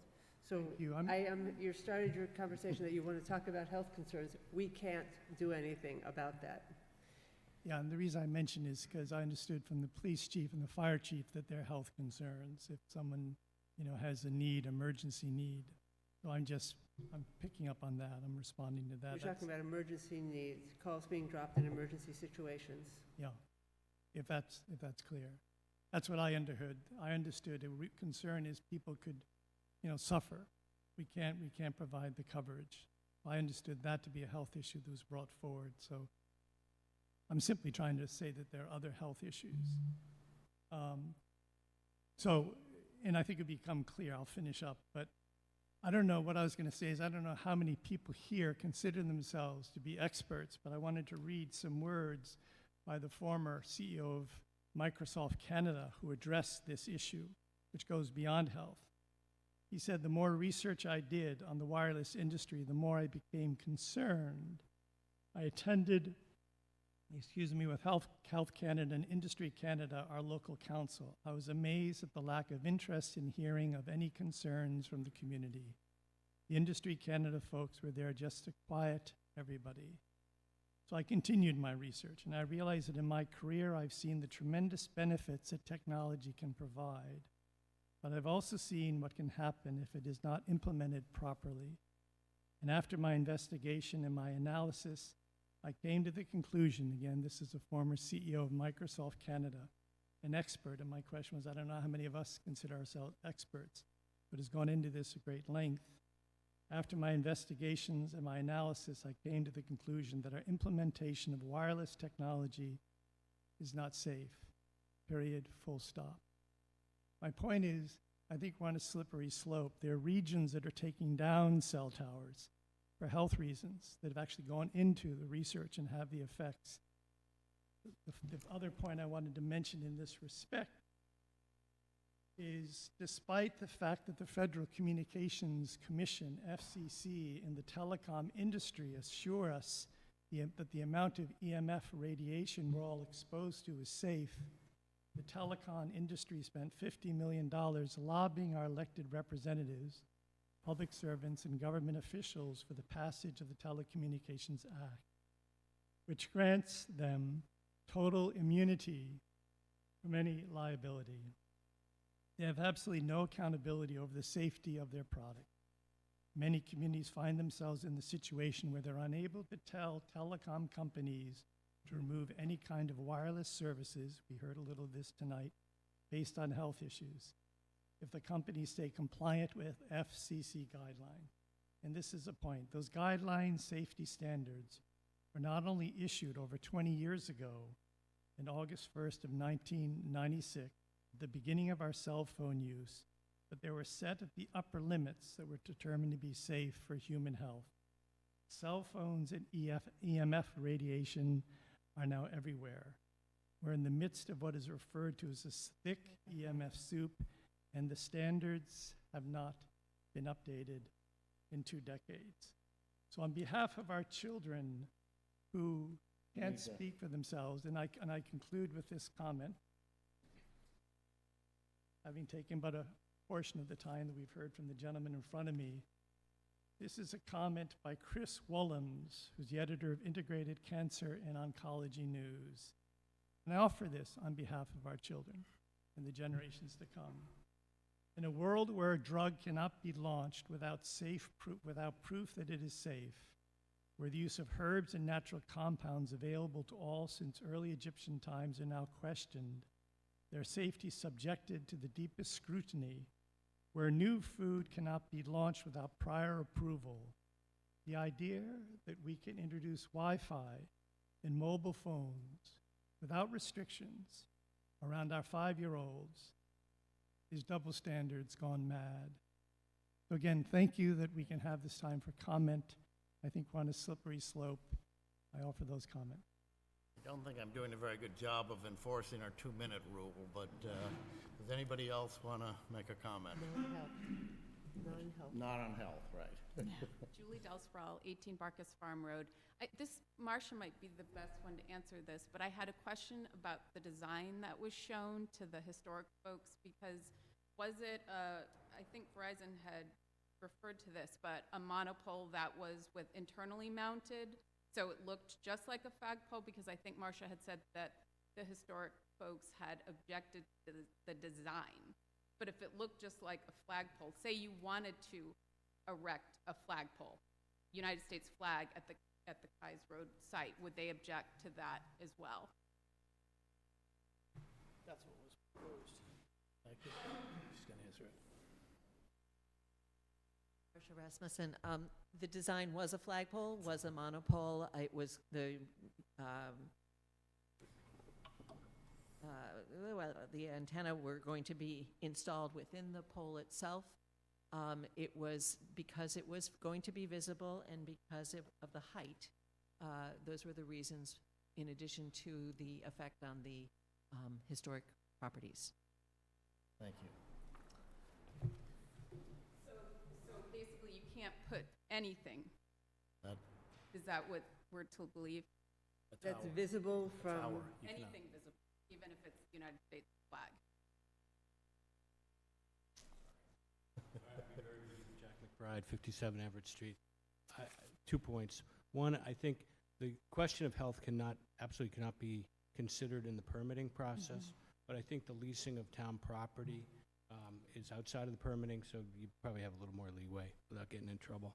And then I do think the visibility, visible from is not the criteria in the NHP or the Section 106 review. It's impact upon.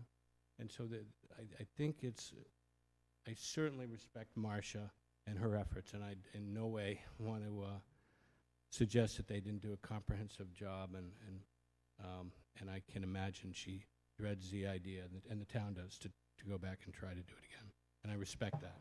But I do think that initially the National Historic, or the Concord Historic Commission reviewed it and voted by a majority that it wouldn't have a substantial detrimental impact, even though it would be visible. That was changed, and the Historic Districts Commission denied it. So I think there's a little bit of room here. It's your purview, and certainly I'm not trying to put additional work onto the town, but when I hear this, I think at least we need to understand the criteria is not visible from. Thank you. Thanks.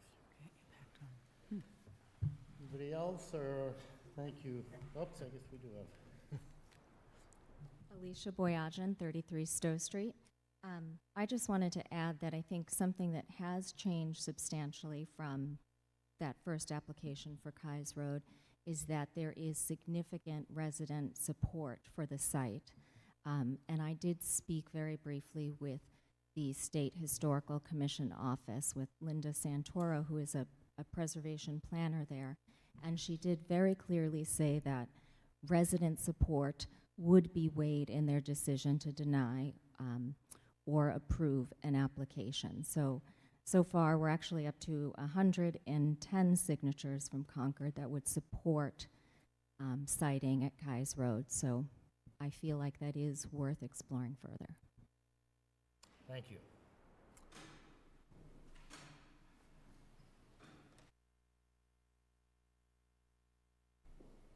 Hi, Ed Boyajian, 33 Stowe Street. I'll try to keep this to 2 minutes, I promise. But I feel like I'm at a loss, and I feel like there's this ever-increasing gap on this topic, and I find it frustrating. We don't, unlike Verizon, we don't come with our lawyers, and we come as just citizens with the best of our knowledge. But I think there is an ever-growing and an accelerating gap, and I think it's a gap that is represented by time. It's a gap between what we believed and what we knew back in 1996, the often quoted references by the good work that Ms. Rasmussen did in 2006 in citing that. When our town bylaws were established to determine the setback limits, the proper setback limits, which were done also, I believe, over 10 years ago. And although it's much a debated topic, our collective understanding of the health-related issues to cell towers in our life and in our world. And so, look, I think those gaps increasingly create a gap between town officials, town government, and citizens. And I don't think it's because of bad intent. I've learned in my life that people, when armed, reasonable people, when armed with a similar portfolio of data, shockingly come to common conclusions. Not always, but most of the time. And I think therein lies the hardest part of what we have to do. And so how do we fill that gap? Because I think that gap, as much as we feel like we're closing it at times in these forums, I still feel like that gap is there, and I at times feel like it continues to increase. And so how do we fill the gap? And I think it's very simple. We have to do the work.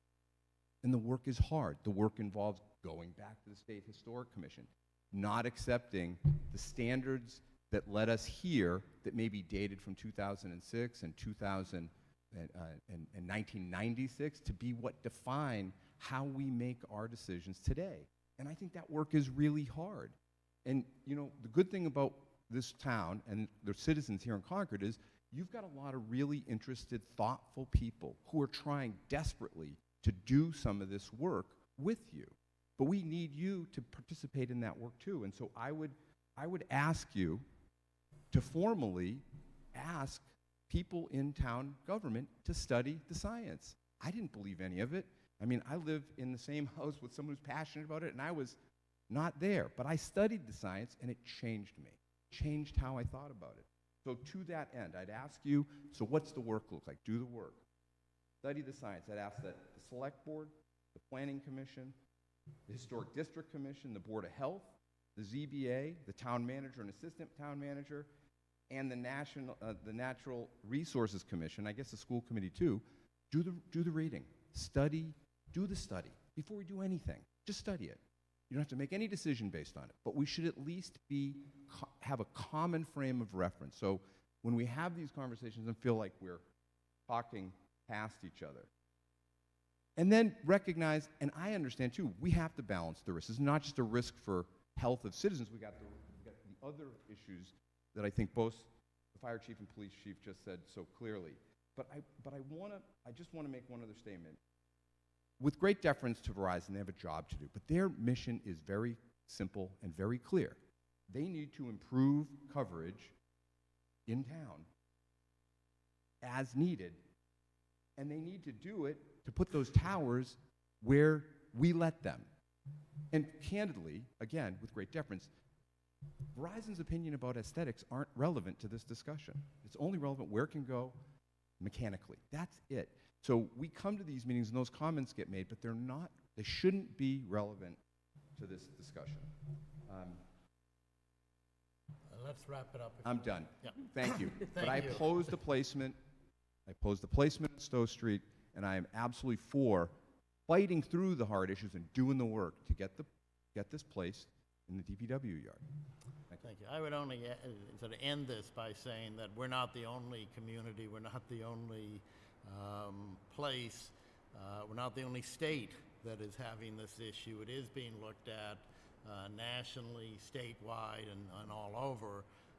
But we are the ones who do have the issue of public safety to consider, because we're the ones responsible for that directly. So I do want to say how much I appreciate Verizon coming, because I know that it's uphill and a lot of tough questions, but I think you've answered them very directly, and I appreciate it.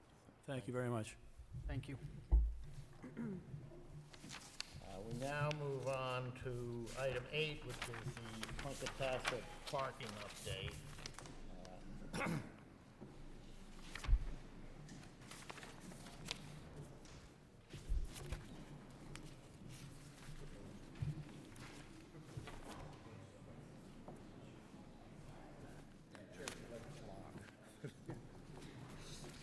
If you would. Please. I don't think we've had the pleasure of meeting Chris. And I'm going to introduce you. My name is Rich Rain, Public Works Director. I'm joined by Chris Albrock. Chris is the new town engineer. I say new, but Chris has been in town for 10 years. Yeah, going on working 10 in the, December. Thank yeah, you. working in the capacity Bit as of a cold, so. Public Works engineer, as well as assistant town engineer for the past 3 years. Welcome to the new position, and at least becoming a familiar face to us. Thank you. Very exciting. I appreciate the opportunity. Would you like me to start? Please. So, Mr. Chair and Board, we've been working with the neighborhood group's representative on the Punkatasset project, the parking project, for some time now. Included in your packet is a memo from Mr. Dolesky and Mr. Burke. That's the project representatives from the neighborhood group. It was dated July 30th, and it makes some recommendations on how to potentially deal with the parking issue on Monument Street. We provided a response to that proposal in which we expressed some concerns. It's detailed in our comment letter, and that was also included in your packet, I believe. Yep. And one of the main concerns we have is with the 11-foot travel lane width. We provided some references, both the MUTCD, which is the Manual on Uniform Traffic Control Devices, and the AASHTO Green Book. Although Mr. Dolesky has made some reference to that also, we take into account some other issues related to some curvature of the roadway, which lead us to those concerns that it probably is not an appropriate location to narrow the roadway to 11-foot travel lanes. The concern is basically a safety concern. We believe it's a safety concern. We believe it's not just safety of vehicles, but it's also pedestrians as well as potentially cyclists on that roadway. So we think there's a better solution. We've met with the neighborhood group, and we're supportive of some solution there.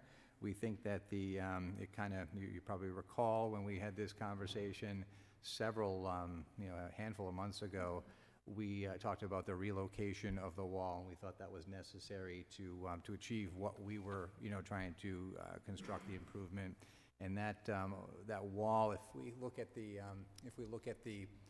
we got proposed parking plan there, you can see the wall pretty much along the back side at space 1 and 2, but it's more pronounced at 3, 4, 5, and throughout that whole area.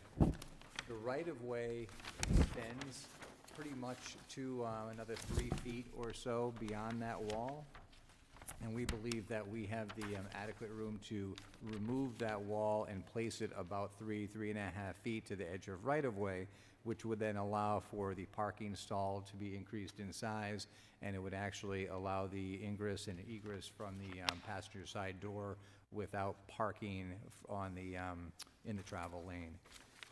We think that that lane width is consistent with the engineering standards based on the average daily traffic on that roadway, as well as the travel speeds on that roadway. And by doing this, we believe that we can create somewhere in the neighborhood of 6 to 7 spaces. We would look at space number 1 and 2. The furthest south, space number 1 would be dropped. There's a stopping sight distance issue with that, and we would then have 2 be the first space in the configuration. 3, 4, 5, and 6, we would actually have 3 spaces in there, and then 7, 8, and 9, we would have 2 spaces in there. So we may be able to get 3 in that 7, 8, and 9 area, but there is some public shade trees that may present some limitations to that. So we think based on a removal of or relocation of the wall to the edge of right-of-way, some reconfiguration of the spaces, some removal of some smaller, brush and volunteer trees there, very small diameter, and there is probably 2 trees which would be considered public shade trees, not the large oaks that are in place there, but a couple smaller 4 to 5 inch caliper trees would have to be removed, and we would require a public shade tree hearing for those. We believe that we can create somewhere in the neighborhood of 6 to 7 on-street spaces. Anything, Chris, to add on that? No, I think you captured everything. Okay. Mike Lawson did send something to me regarding this. He says, I was very hopeful that more than 6 parking spots would be possible along Monument Street. I believe that given the way we address the overall parking situation, we constrained the number of parking spots along Estabrook Road because we were committed to expand the parking at Punkatasset and to provide a few spots at Monument Farm. If we go ahead with this plan, I hope that it will be with the recognition that this was not our original intent and that we will view this situation as only temporary if parking becomes an issue. We will again explore expanding parking along Monument Street to be in line with our earlier position. And I think I attended the meeting with the neighborhood about the parking, and I tried to make that point that this is something that we would have to monitor to be sure, but at this point, the hope is that, and the expectation is that this would provide sufficient parking for access, and that the amount of usage of Estabrook Woods has decreased recently, so we will see what happens on that. Any board members have questions or comments about this?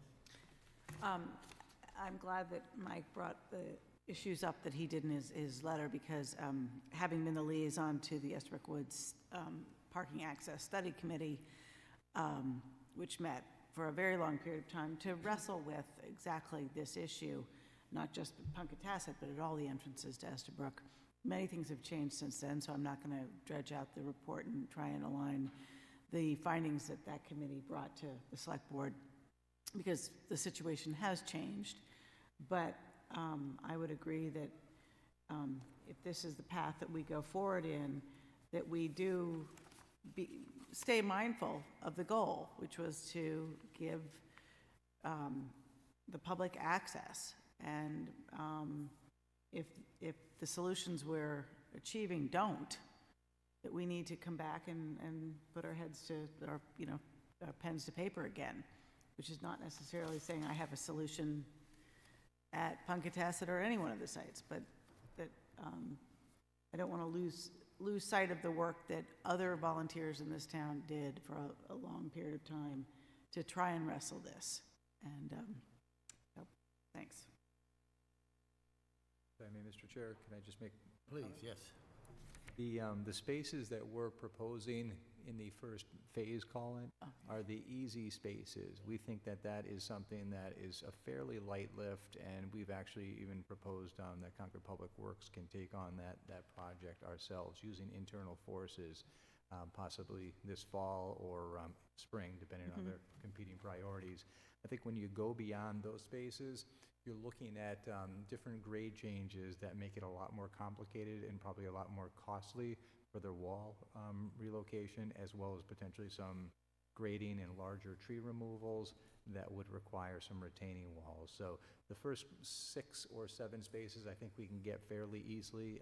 The other ones are going to be more complicated. I just want to get that on the record. But I appreciate, I think overall, your focus has also been on public safety, Right. where I think it should be. So. Is there any other comments from the board members? So I guess I do. If this plan is the one that goes forward, because it seems like from an engineering perspective, it's the most reasonable. We'd like to see more spaces, we just can't fit them in without a considerable amount more work here. Have we considered whether there's any opportunity to include some parking on the other side of the street as well? If as our phase 2, if, you know, people who are going for walks in the woods are okay about walking a little further to get to those woods, it's about being outside and walking. Is it a possibility that we look at parking on the opposite side of Monument Street to add a few more spaces? Is that? That wasn't part of our charge. We wanted to No. look exactly at the existing spaces that were being used and looking Yeah. at potentially formalizing those. We certainly can look at the right-of-way distance, grading, seeing if that's something, you know, either north of the spaces that we're talking about or directly across in some Mhm. area. So that can be looked at. I wouldn't preclude that from the Yeah. review. I'm just worrying that, you know, if this is the design that goes forward, falls far short of what the goal was for the number of vehicles that would be able to park safely. So I'm anticipating that this is a great phase 1 option, and that we need to look forward to a possible expansion somewhere else. Appreciate the work that went into this. I know you had a lot of meetings back and forth with the citizens, with the engineer, with the conversations about what was possible. So I appreciate the thoroughness in this review and, you know, presenting something that looks like it's reasonable and buildable. Public have any comments? Seeing none, thank you very much. So what is the process for moving forward? Will we move forward in this direction, or shall we put it on hold for right now? Yes, I think the department has said they could manage what was just described in-house either this fall or in the spring, and so I think they need some instruction. Would you like them to proceed with the planning, or? I would say Seems to me yes. like we're ready to go. We've talked about it. I'm really, because we've looked at this, and now we have a good set of drawings that show us what's feasible and buildable. I feel like this is a good step for us to take. Well, and I also understand that this really does have the support. I mean, this is kind of the process we'd like to see go forward. It has the support of the abutters, and it's the result of very collaborative work. So I don't see any reason why we'd want to hold up on taking a step. Yeah. Yeah. Linda, is that your sense? I agree, yeah, I Do you definitely think we agree. need a motion, or is this sufficient? That'd be great. I think that it'd be appreciated if you just approve in concept what was discussed here. The board supports that, and they'll. Just make something up there, Linda? I move to accept the conceptual plan offered by the Department of Public Works for the Pocahontas parking. Second? That is 6 or 7 within your discretion, based on. Well, we're going to max it out, Yeah. maximum of 7, but Yeah. we may Right. get 6. That's what our goal is. We have a second to that. All those in favor? Second. All those in favor? Aye. Thank you very much. I will say that we will have a public shade tree hearing for those, and if it's objected, it needs to come back to you. Okay, great. Thank you for the word to the wise, yes. Really appreciate it. Can I Thank you. just compliment the two of them, both Chris and Rich, because this was not on their list of projects they were intending to achieve. And they're short an engineer, they have Cambridge Turnpike and a lot of other projects. they're working on. So As I thank said in my comments, I think also the public needs, the people who Punkatassett Parking Group did an excellent job of Yeah. trying to work with the town and arriving at a solution rather than having conflict, and that's appreciated as well. Yeah. Thank you all. Thank you. Best of luck in your new position. Nice seeing you again. Discuss next steps for the 2030 long-range plan. And again, Mike has a comment. Long-range plan, I'd like to see us either devote an entire select skipped board. mine. Oops, We sorry, you passed over the public-private partnership Oh, discussion, I'm which, sorry. which Oh, I Tom. That appreciated. is not something I Tom, want to do. how did that happen? No, I was that- going to ask you if you would skip over that, because I'm not, once again, for the third time, I'm not prepared. I had intended to spend Thursday and Friday, and I ended up spending time on the letter to the governor about the town meeting, so I apologize. Can I ask, did the light change in here? Yes. Ah, thank you. I'm having, It got darker, right? yeah, I was just wondering if we were having a brownout. Verizon has nothing to do with our lighting. I was not about to suggest it. I was thinking there was a dimmer switch I hadn't known about in our, hopefully we can figure space. So I guess my skipping over was serendipitous as it were. Formally skipping over. But yes, I think we'll, unfortunately, we'll have to defer that until the next. Thank you. So now, the 2030 long-range plan, and Mike commented, I would like to see us either devote an entire select board meeting to this topic or schedule a special select board meeting for the purpose of discussing this important report. I don't know whether anybody has any particular thoughts at this point. I think Mike made, it's quite a endeavor to sort of get our hands around it, I think, and I think it probably does make sense that we have a more extended discussion. We've got a fairly busy night tonight. I agree. But if there are immediate items that people feel we need to focus on sort of tonight, I'm certainly happy to consider that. Having spent a good deal of time over the last year as the liaison to the long-range plan, I can't pick one issue that is more or less important, except to the extent that any one of the points made in the long-range plan would impact our positions at special town meeting. In other words, would they encourage or discourage any actions? And I can't think, I mean, the only thing I would pull out of the long-range plan that I know of is a continuingly strong indication of the need to really tackle affordable housing in town.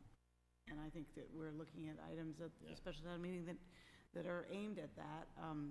Don't know how we're going to decide on it, but that's good.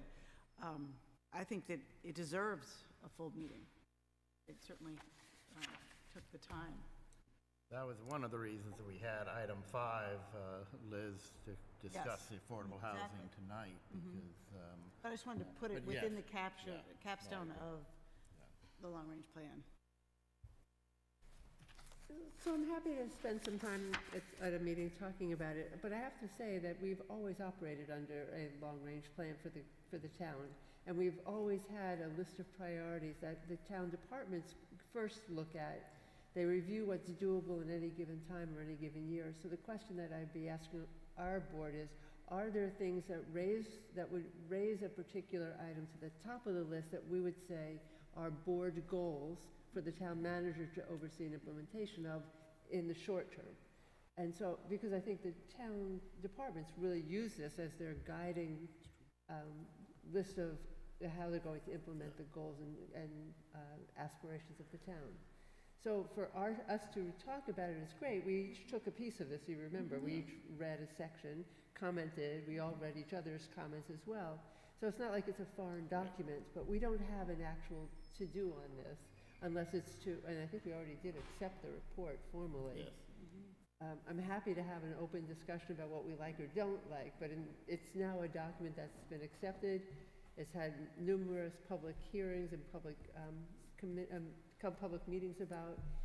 So at this point, I'm almost thinking it belongs in the purview of the town departments to start setting priorities of what things they can operate on now. The Public Works voted at their not this past meeting, but the one before, to look at the Complete Streets program and adopted a Complete Streets. This is something that was in the comprehensive long-range plan, and they've now taken the first step of adopting it. We don't have a to-do except to support the you know, we voted to support the Public Works Commission's decision to move forward with the complete streets. So I'm happy to have a conversation. I don't know if we need a full board meeting of 2 hours of discussion about this. I'm happy to participate if you think that that's necessary. I know the planning board also has kind of gone and made a set of priorities.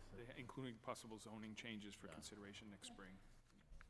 So I guess the main issue might be, we should probably consider, are there items that we think there might be warrant articles out of this? That's what I was imagining, and I don't know that I can say that that was the review I took when I read my portion, or I would like the time to look through it. And, but that's on me. So, I hear all the comments that have been made and all the work that's gone into this, and it's true, a lot of this is will be driven by the town manager and the boards, the individual boards and departments. But we could find ourselves in the same situation that we have been in previously, where there are some, just because of the strength of the boards perhaps, or the strength of the, or just what rises to the top because of the way things work. I'm sorry, I don't know how to I know what you mean, though. zero in on this. But we could find ourselves in the position again where there are some areas that never seem to come to the top and get dealt with at a department level and/or at a town meeting level in terms of seeing visible action that will facilitate getting various goals done. So that's my only concern, that somehow, maybe it means we, through the town manager, we have some visibility on the priorities that are at the top for each of the departments in terms of what they're tackling on that relates to the long-term plan, so that we can see ourselves, where the balance is, or where the priorities are, or... Well, the date for the evaluation that they sent out to the citizens, we expect that back by the 15th, is it, or remember what date that's? Later in October. Later in October, and that doesn't really directly address, but something may come of that will advise us as to priorities that the citizens of the town might have. I guess what I'm hearing is that the thought is it may make sense to put this off and have Mike available, and but probably as part of our homework to review and think about particular items in that particular areas that we handled before. I guess that gets us down to the warrant articles. I think they are in our packet.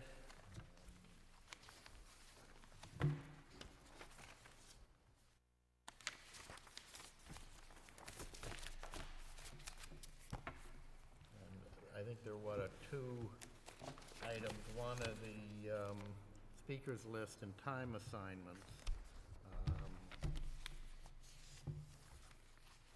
So the moderator was asking last week if, on what articles does the board wish to make a statement so that she can allocate time, and it wasn't clear to me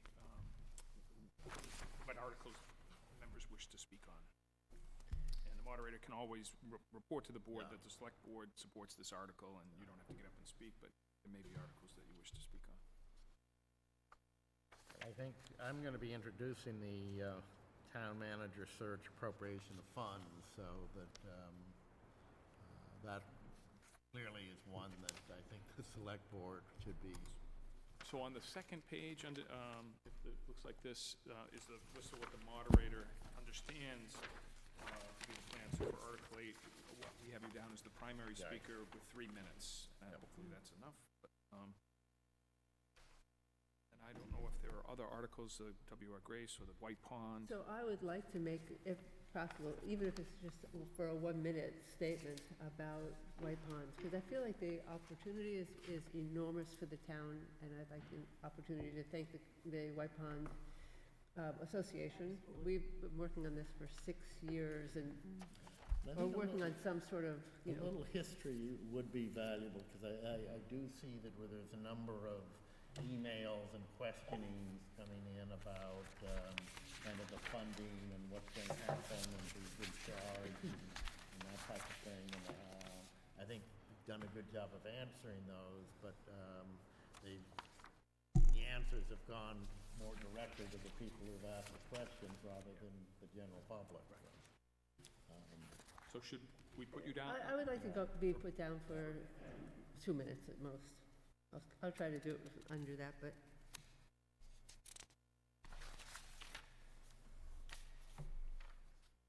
For Article 4. Yep. Anybody else have? I'm happy to speak briefly on the state grant for transit services, the appropriation of funds. Right now, I see that Marcia Rasmussen is the primary speaker, which I assume she's going to give us some history. I don't think I'm going to need a lot of time, maybe a minute.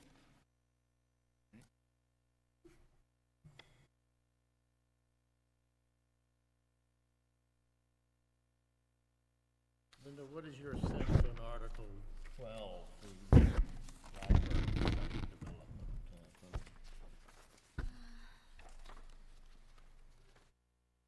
In Maine, Liz is going to, I think, be the one. Rust is going to make the main presentation. And, I mean, I think she does a tremendous job. She so does, there's yeah. no- She does, and she's in the best position, I Yeah. think, in terms of the regional role and Yeah. working with all of them, so, all of the groups. There's not any real need, but if you'd like to, obviously, for you could.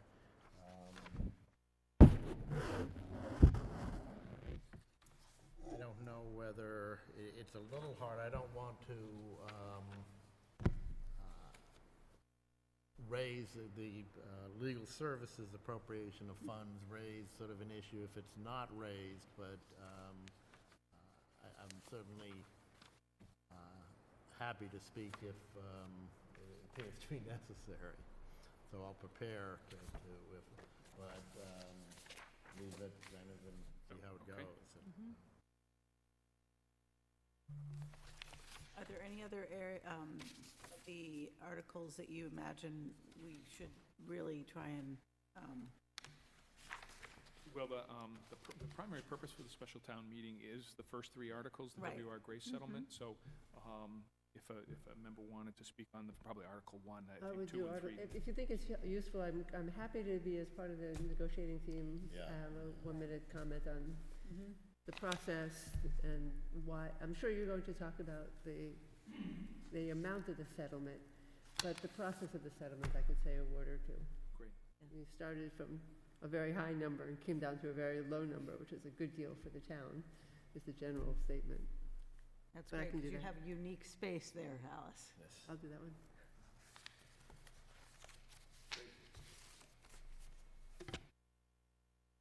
Yes, the only other one, whether the supplemental appropriation for the police department, that is, okay, I see, so Laurie Hunter they have for a couple of minutes, so that's good, so we don't need it. Okay. That- Do we know if anybody from the school committee is going to want to comment on that, or not? Don't know, haven't heard. Lori didn't indicate that anybody from the school committee was going to Okay. speak. I think they have a school committee meeting tomorrow? Tomorrow, yes. Right, so I assume that they'll go through the same process that we are. And do you think the Bruce Freeman Rail Trail grant of easement needs any support, or? That's just an easement, That's, I know, I don't see where, and Marcia's more than capable, along with you. I mean, it feels like that's just, it's granting it, we've granted easements numerous It times. includes a request for an appropriation of Appropriation funds of of funds. $25,000, I think, to Right. purchase, if necessary, the easements, but still, the town's been supportive of the easements consistently. Right. Well, be convinced if you think we should make. My sense is that one of the bigger concerns about the special town meeting is that there's been a request for funds, and it's kind of the timing of it, whether it was necessary, and it doesn't seem to me that the Bruce Street Rail Trail would raise that issue. It's necessary in order to give the easement, in order for the rail trail to progress. So there's kind of a fairly logical basis for that. Should we then just go and Positions on the take article? positions? The first is the eminent domain settlement, 214 Wine Main Street, additional compensation. Affirmative action. Affirmative action. I fully agree. And thank you, Alice, Yes. and Tom, and Chris, and everybody else, because I think we ended up in a place that was really quite positive. Linda, I take that's affirmative from you? It is. So, for the financial articles, it's the board's practice to say recommend affirmative action on Article 1 in the amount of $300,000, the appropriation, and there's several of those that require that, if that's the board's wish. Well, given that it could have been a very different number, I happily recommend affirmative action in the amount of $300,000. We just can do this, but we don't have to have motions on each of these, or do we? Practice has been for you to vote. Okay. Linda, do you want to make that motion? If I'm up to speed with what you just did here, I was busy signing something. I make a motion that the board recommend affirmative action in the amount of $300,000 for Article number 1. Is that good? Yep, second. All in favor? Aye. The second is eminent domain settlement, 214 Wine Main Street, Concord, and 37 Knox Trail, Acton, grant of easement. I would move affirmative action. I agree. I agree.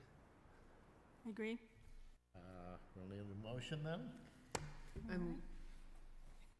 I make a motion that we recommend affirmative action to grant an easement for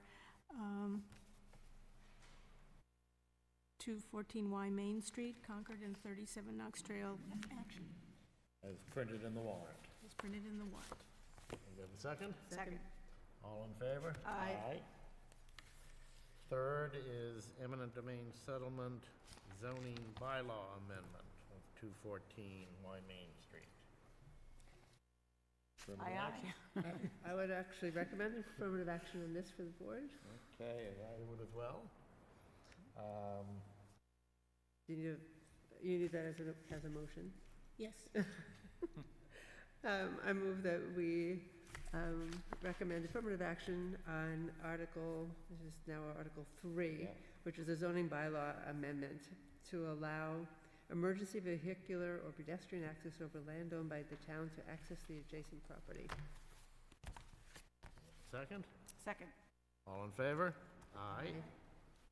Then we get to the White Pond Association, gift of real estate.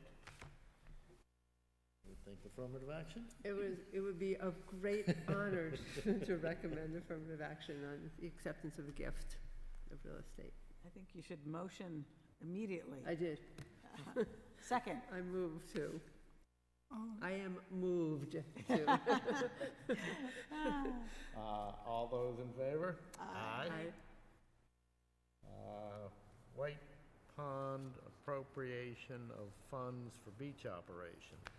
Requested amount is $30,000, and again, this is so that the Recreation Department can begin the process of printing beach stickers and hiring lifeguards and doing training and so forth before opening the beach on Memorial Day.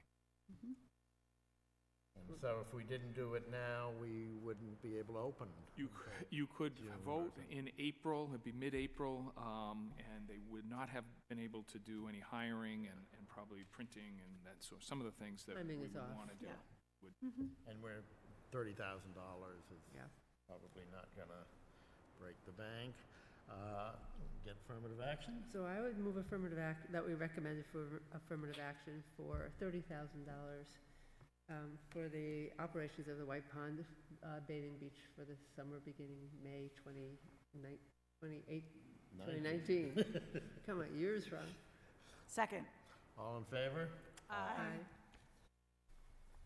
Concord Carlisle Regional High School capital improvements. Do we have to take in this position? You can, sometimes the board makes its opinion known at town meeting, or, otherwise you typically do take a position on all articles, and the requested amount, is it 100,000? Yes. And this is for what in particular? Do we? This is for making improvements at the regional high school for known issues such as drainage on the lower fields, spray booth in the theater areas when they make sets for theater. And this wasn't part of their budget? That's my only question. Well, why is this coming to a special town meeting as opposed to their operating budget that was approved in April? Like new capital needs came up from April? Well, they had an article on the warrant for April, but it didn't have, it wasn't properly written in a manner that would have allowed them to do these kinds of things. It was limited to the paving drive. They were doing I thought that was having to do with the landfill site. Right, and this is not. This is not. So this is like new capital, these were not considered when they voted for their annual budget of capital improvements needed at the school. I'm not going to argue that they shouldn't do capital improvements. It's just an odd thing to bring to a special town meeting, is what would be a line item appropriation of the budget. And these are things that they think they need to fund and do now, as opposed to wait for next year's annual budget. I assume this is a timing issue versus carrying it to April. I also have a hunch that they wouldn't have called a special town meeting just for these items. No, yeah. So I think that's kind of is, one of the concerns is that when you call, and actually, I've got to read, Mike, when you call a special town meeting, how do you limit the number of warrant articles that pop up as a result? And Mike wrote to me, I support the articles submitted by the town and do not have an opinion about other articles. However, I strongly believe that only articles that are essential to the effective functioning of the town should be included on a special town meeting warrant. Submission of other articles, either by individual citizens or by other committees, should be, as we did with the petition article, be discouraged. That being said, I do not believe articles should, at this late date, be withdrawn or not moved at the special town meeting. And I think he's got a point. I don't know whether the moderator is the one who needs to also reiterate or somehow get this message across. I think when there is a need for a special town meeting, as clearly there was in particularly with the W.R. Grace, but I think also White Pond issue, you do open it up a little bit. I don't think that we can sit. Prohibit. We know, it's an open, the warrant's open. I'm not going to sit in judgment as to what the timing was or whether or not the schools could have waited. I'm not conversant enough in their thinking, so I don't see any reason why I wouldn't be supportive of that. But well, in my sense, I mean, I don't think these are kind of minor, irrelevant matters. They're all matters that, if they're not done at the special town meeting, they were gonna be doing it at the Right. regular meeting, so, while I agree with Mike and I agree with the people who have, written to us, being concerned about this, I guess I would be in favor of affirmative action. Fine. I could go with that. Wildly enthusiastic, huh? Linda, are you as enthusiastic? Well, Lori Hunter at the public hearing, I think, did attempt to explain why this ended up on the, this particular Yeah. warrant, so, again, I don't have any reason to refute that at this point. Well, I do have to also own the fact that I have a daughter in the public school system, so I have a vested interest in their, Making sure that the showers are making sure, repaired. exactly, exactly. Perhaps you should recuse yourself from the vote then. But do we have a motion to take affirmative action?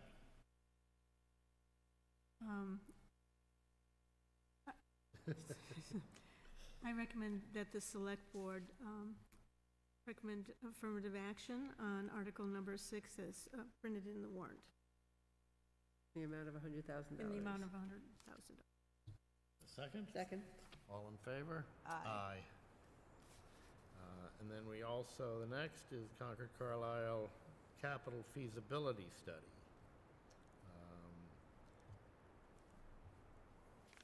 Again, this one I have a little bit more of a difficulty in, because we're talking about a study, and I'm not clear that, if the study were put off until, the whole town had an opportunity. I mean, I think the assumption is special town meetings did not get the, activity among citizens the same way that the regular town meeting does.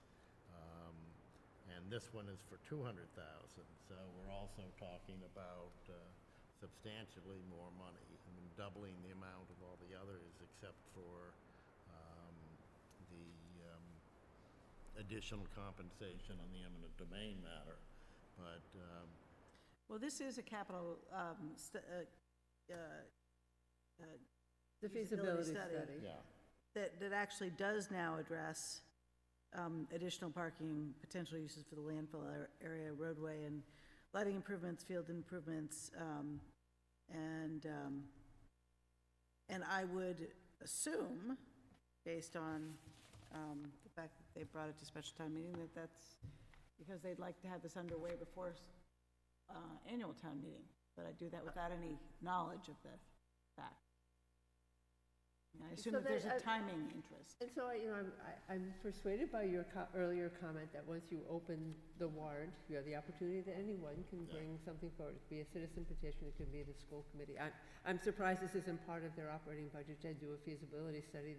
We had a lengthy discussion before the last town meeting about potential uses of the landfill site. Yeah.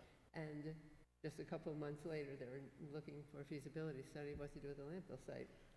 But, it surprised me somewhat if they're gonna be able to have, I mean, the warrant articles for the April meeting are due in, The deadline is January 4th. I think Yeah. we asked they be submitted in mid-December. I wouldn't think they're going to have the $200,000 feasibility study completed in 2 months. Wouldn't that be nice? I think they might get the RFP out. Yeah.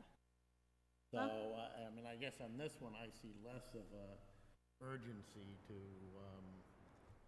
support it, and I'd rather get more of the town input, so I would be less inclined. So you're saying you would like to take a position at town meeting?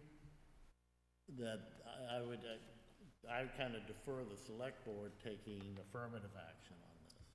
So At this versus time. no action, would you rather take it at town meeting? Oh, yeah.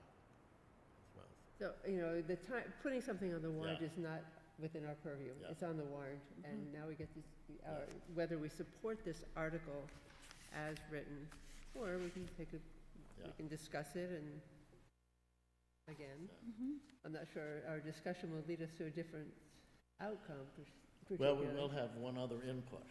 Mike would be there. So, Did he have, did he he raise did a- not have any specific, as he said, he felt more that he didn't take a position on it. Well, will you be attending the school committee meeting tomorrow? Because I'm wondering if you might have greater, Clarity at that Clarity. point. Unfortunately, I will not be. okay. So,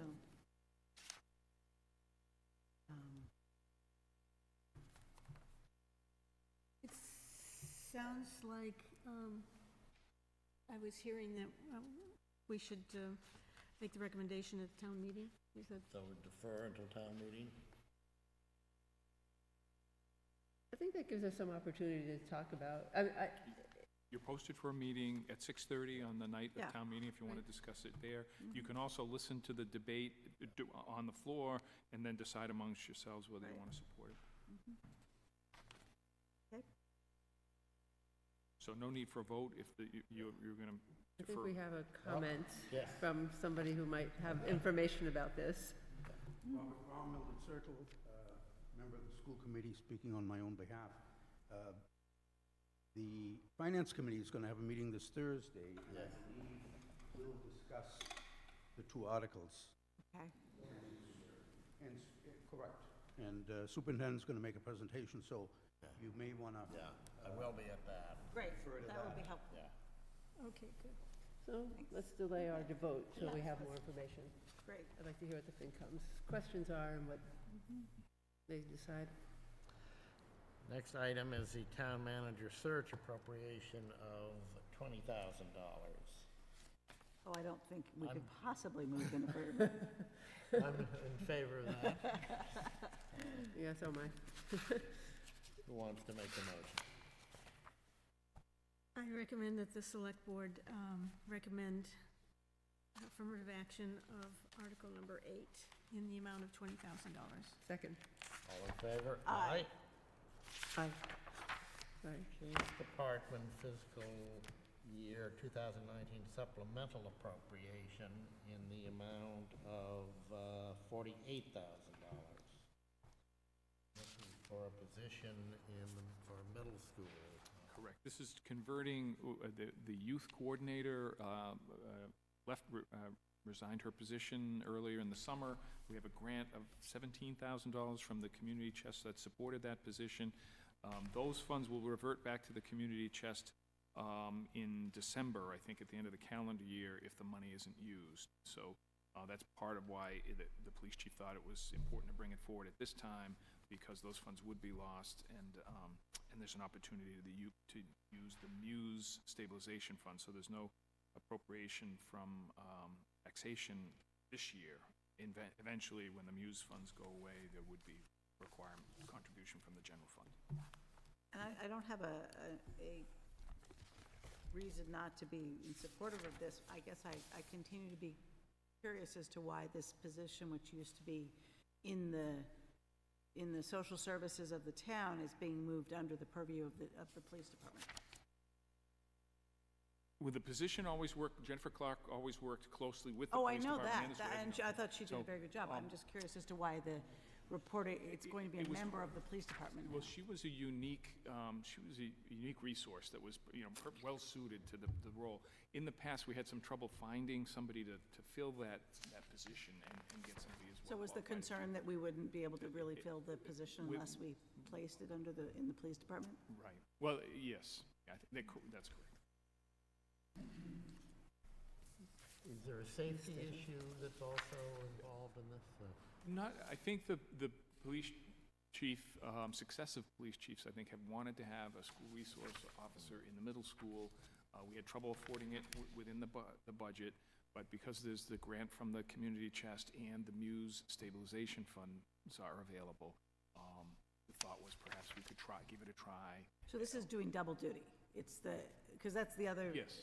unclear piece, is that this is the middle school safety officer and the children and family services person?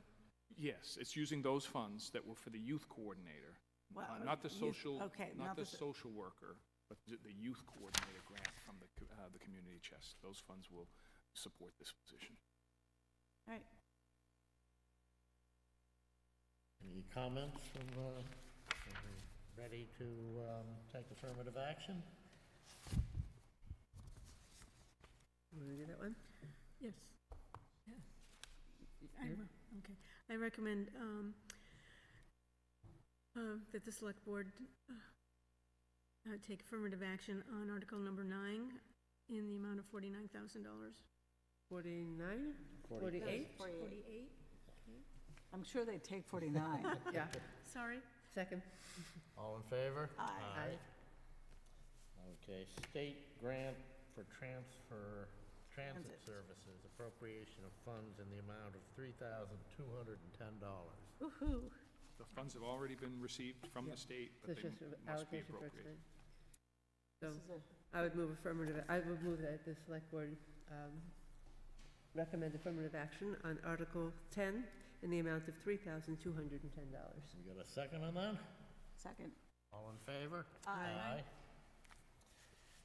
Moving right along, we're now legal services appropriation of funds in the amount of $100,000. I did request a budget at the hearing. Several people requested a budget. I asked Melissa Allison for that. She said, I'll get that for you, and it's in the works. So I'll have more information on the budget for the litigation for the Estabrook Road matter, which was both a discovery component and the actual trial component, what her estimates of those costs would.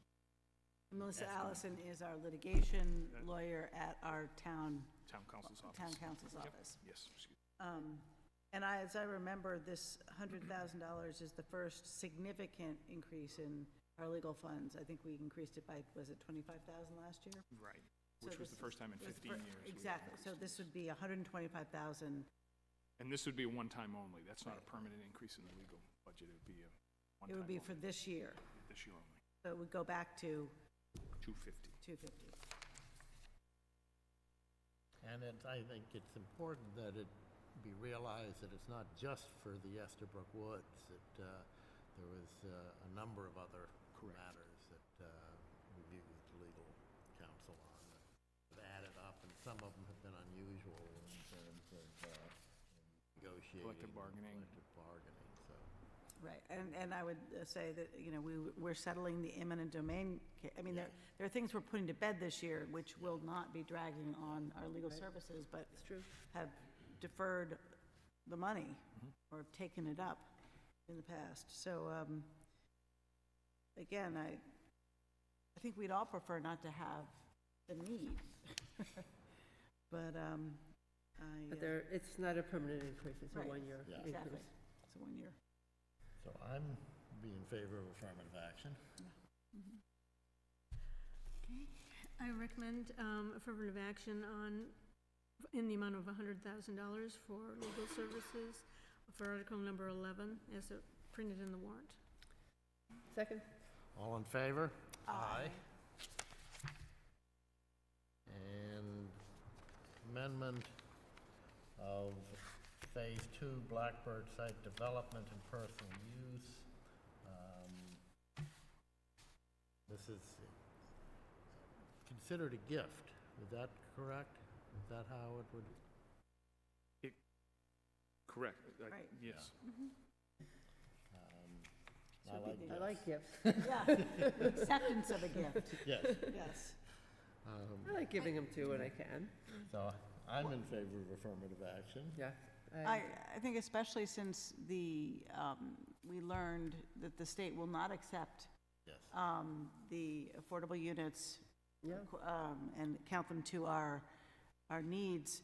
I think that this might be a way to fund some opportunities in town that would. Yeah. And might actually benefit other members of the community in a way that this might not have, so.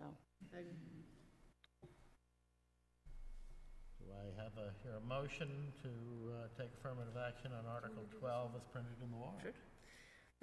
Yeah, I move that the select board recommend affirmative action on Article 12 as printed in the warrant, and that is a gift acceptance of $1 million for restricted use for affordable housing. Second. All in favor? Aye. You don't have to if you don't. Yeah, please. Yeah. Jack McBride, 57 Everett Street, and partner with the Abode Builders. The purpose of the vote is not for gift acceptance. It's a modification of the the preliminary, what's the term now? It's late, development, preliminary site development and use proposal. Yeah. It was voted by town meeting that had, one of the criteria was 2 on-site. So it's a modification of that, so I just don't know if technically your So motion. I think just as printed in the one, to approve, recommend affirmative action on Article 12 as printed in As the warrant. printed in the warrant. Second. All in favor? Aye. Thank you for that. And Wanna vote on the that? last one is the grant of easement. Hold on one second. Yeah. Oh. Yeah, this is a difficult one for me because I can see both sides of the argument for this one.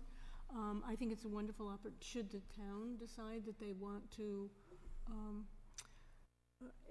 accept this change, I think it's a wonderful opportunity for the town. On the other hand, we need multiple levels of, we could benefit from multiple levels of affordable housing, even if this was not counted on our SHI. So I'm really, I'm torn on this one, quite frankly. And I'll be prepared to support as the town goes forward. But you want to abstain at this point? So I guess I would feel more comfortable abstaining at this point. Thank you. But it would still be affirmative 3-0. Yep. And the last one, the Bruce Friedman Rail Trail grant of easement, and the appropriation or transfer from available funds of $25,000. Again, this seems to be kind of a forward movement on the Bruce Friedman Rail Trail, and I would be in support of it. As would I. As would I. Yeah, I would too.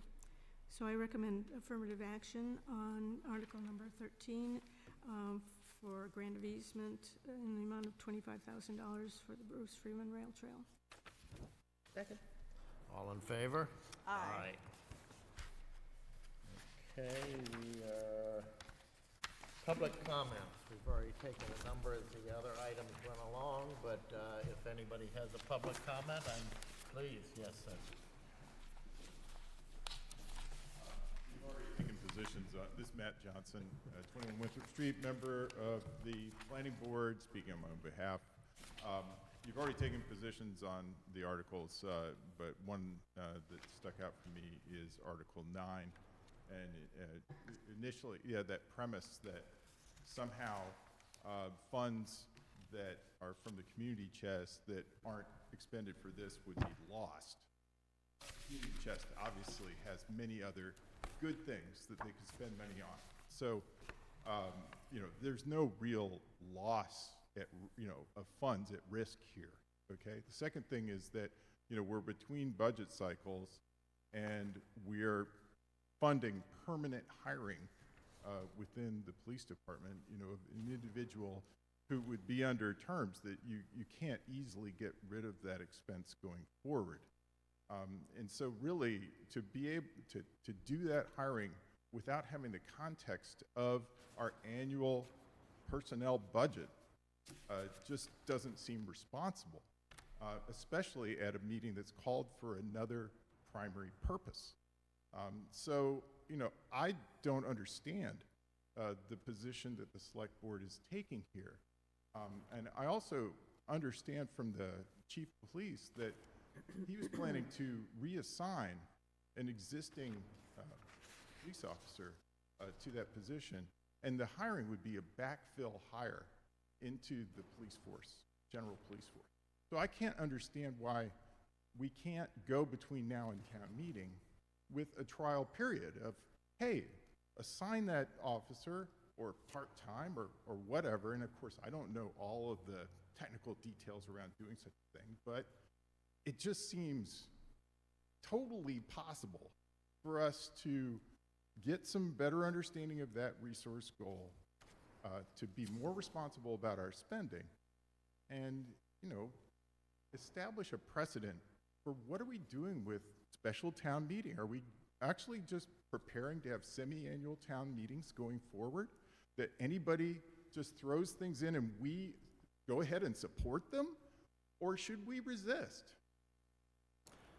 No, I think you raised good points. I guess, just in response, and I know we don't usually make a response, but I do think that we've had issues in the school. Clearly, the drug issue may not be a hotbed right now, but that's a problem that a lot of middle school kids are involved with. I think it would mean, in essence, as I understand it, that we would be, in essence, losing somebody who's in the middle school there because the person is no longer. No, not quite. We don't have anyone in the middle school right now. Jennifer Clark was the youth coordinator, working part-time, about 20 hours a week, and serving mostly in the high school. I think most of her time was spent. This is a new. So this would be converting those resources. Instead of replacing her, it would be using those resources to hire somebody for the middle school for the first time. Which the chief feels is a necessary position. And obviously, I don't think, and I guess what I'm saying is I don't think it's just a grab for a new position. It's trying to meet a need that is existing. And I think public safety is kind of number one job that, as a select board member, I look out for. But Well, I wanted to highlight that I don't necessarily oppose this position. And when it's duly presented at annual town meeting, I'd love to look at it. And let's vote on it then. Why now? no, fair point, and I think that's maybe part of the frustration of having open town meetings is a lot of things can come up that we may not want to have come up or we don't feel are coming up in the appropriate time.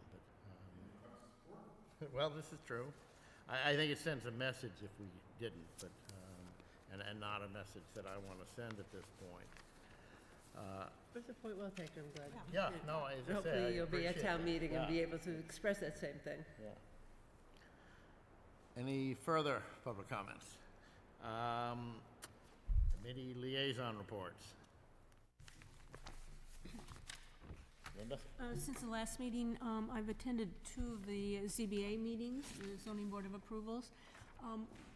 One thing I would just note is that there was an accessory apartment approved, and the stated reason for the application by the applicant was that they were trying to remain in Concord and be able to pay their taxes going forward. So I just wanted to note that, given other discussions that we've had. I've been out of town. And we missed. Therefore not making meetings. I've missed a few meetings. Well, I'm sure they missed you as well. On the 18th, the Dog Park Feasibility Study Committee met, and they were working with Aaron Stevens for publicizing their public hearing, which is scheduled for November 13th. They've assigned members responsibilities for the presentation. There is a discussion regarding the presentation, and they are meeting next on October 24th at 5:30 p.m. in order to kind of review and make sure they're all in agreement with the presentation.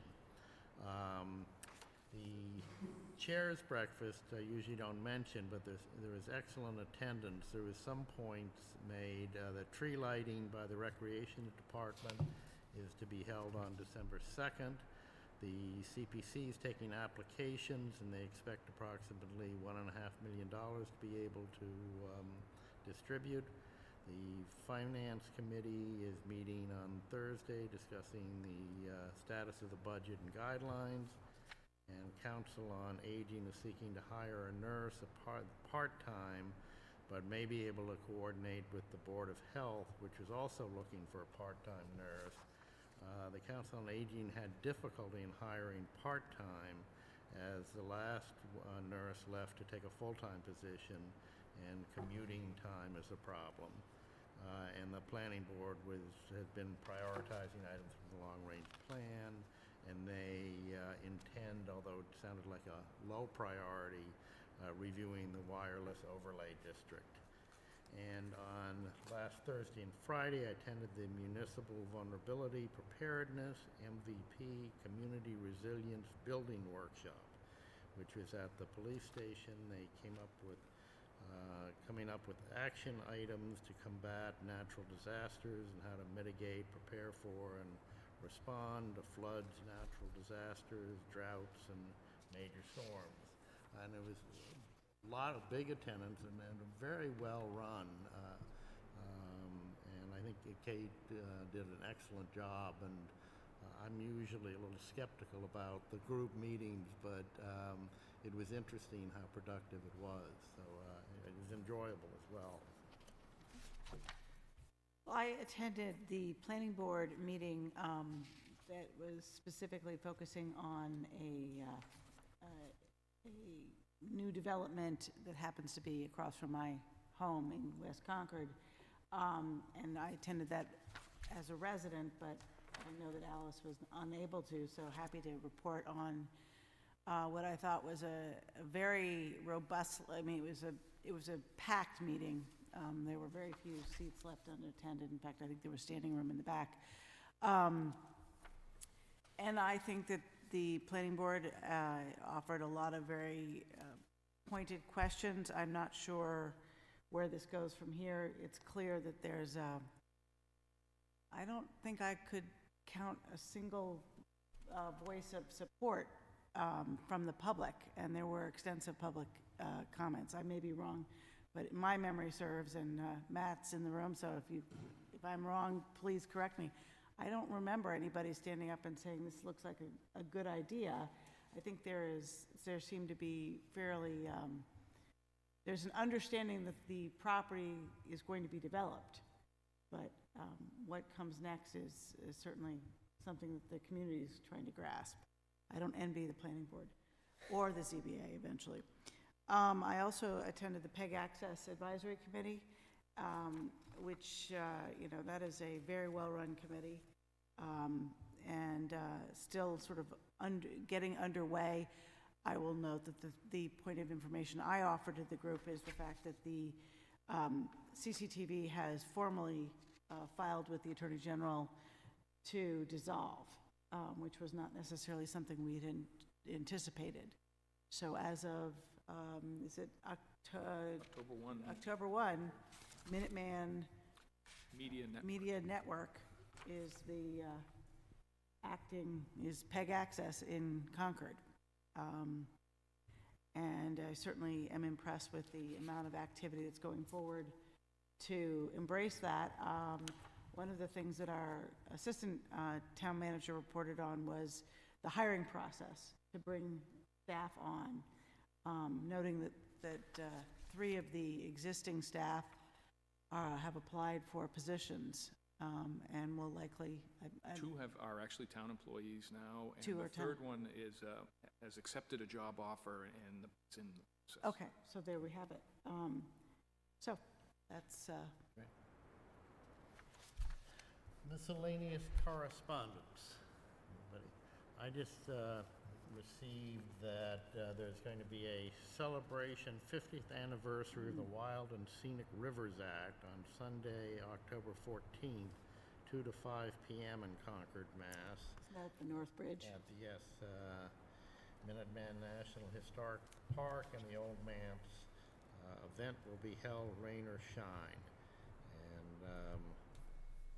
there's apparently refreshments and raffles, guided paddles on the Concord River, special activity and explorations hosted by the Minuteman National Historic Park, the Old Manse, and the trustees of Sudbury Valley Trustees, ORS, and SUASCO River Stewardship Council, and more. So, and Congresswoman Nikki Songus will be there. So it'll be an event, yeah. Committee nominations, I don't see any, so we get to the appointment. Don't we have something? I thought we had a. We have an an appointment. Maybe I read No, together. I've got we have- my You're old right. one. No, you're Yeah. right. I'm conflating two. We do have an appointment. We do that one? You wanna- We're getting it.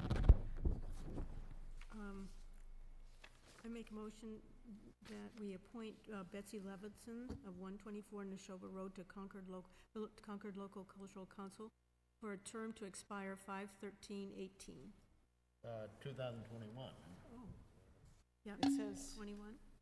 Thank you. Second. All in favor? Aye.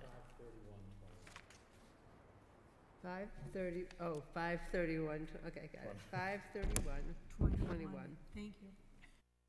Now, Linda, for your motion that's bound to get acceptance, Second, for sure. all in favor? Aye. It's good to hear from Betsy Levinson again. Yeah. Yeah. I'm glad. Former editor Sorry, I of the didn't Concord catch it in Journal. time. Yeah. Well, thank you, everyone. Oh, move to adjourn. A little longer than, that was. Yeah. No. I just moved to adjourn. Oh, second, aye. Aye. Thank you.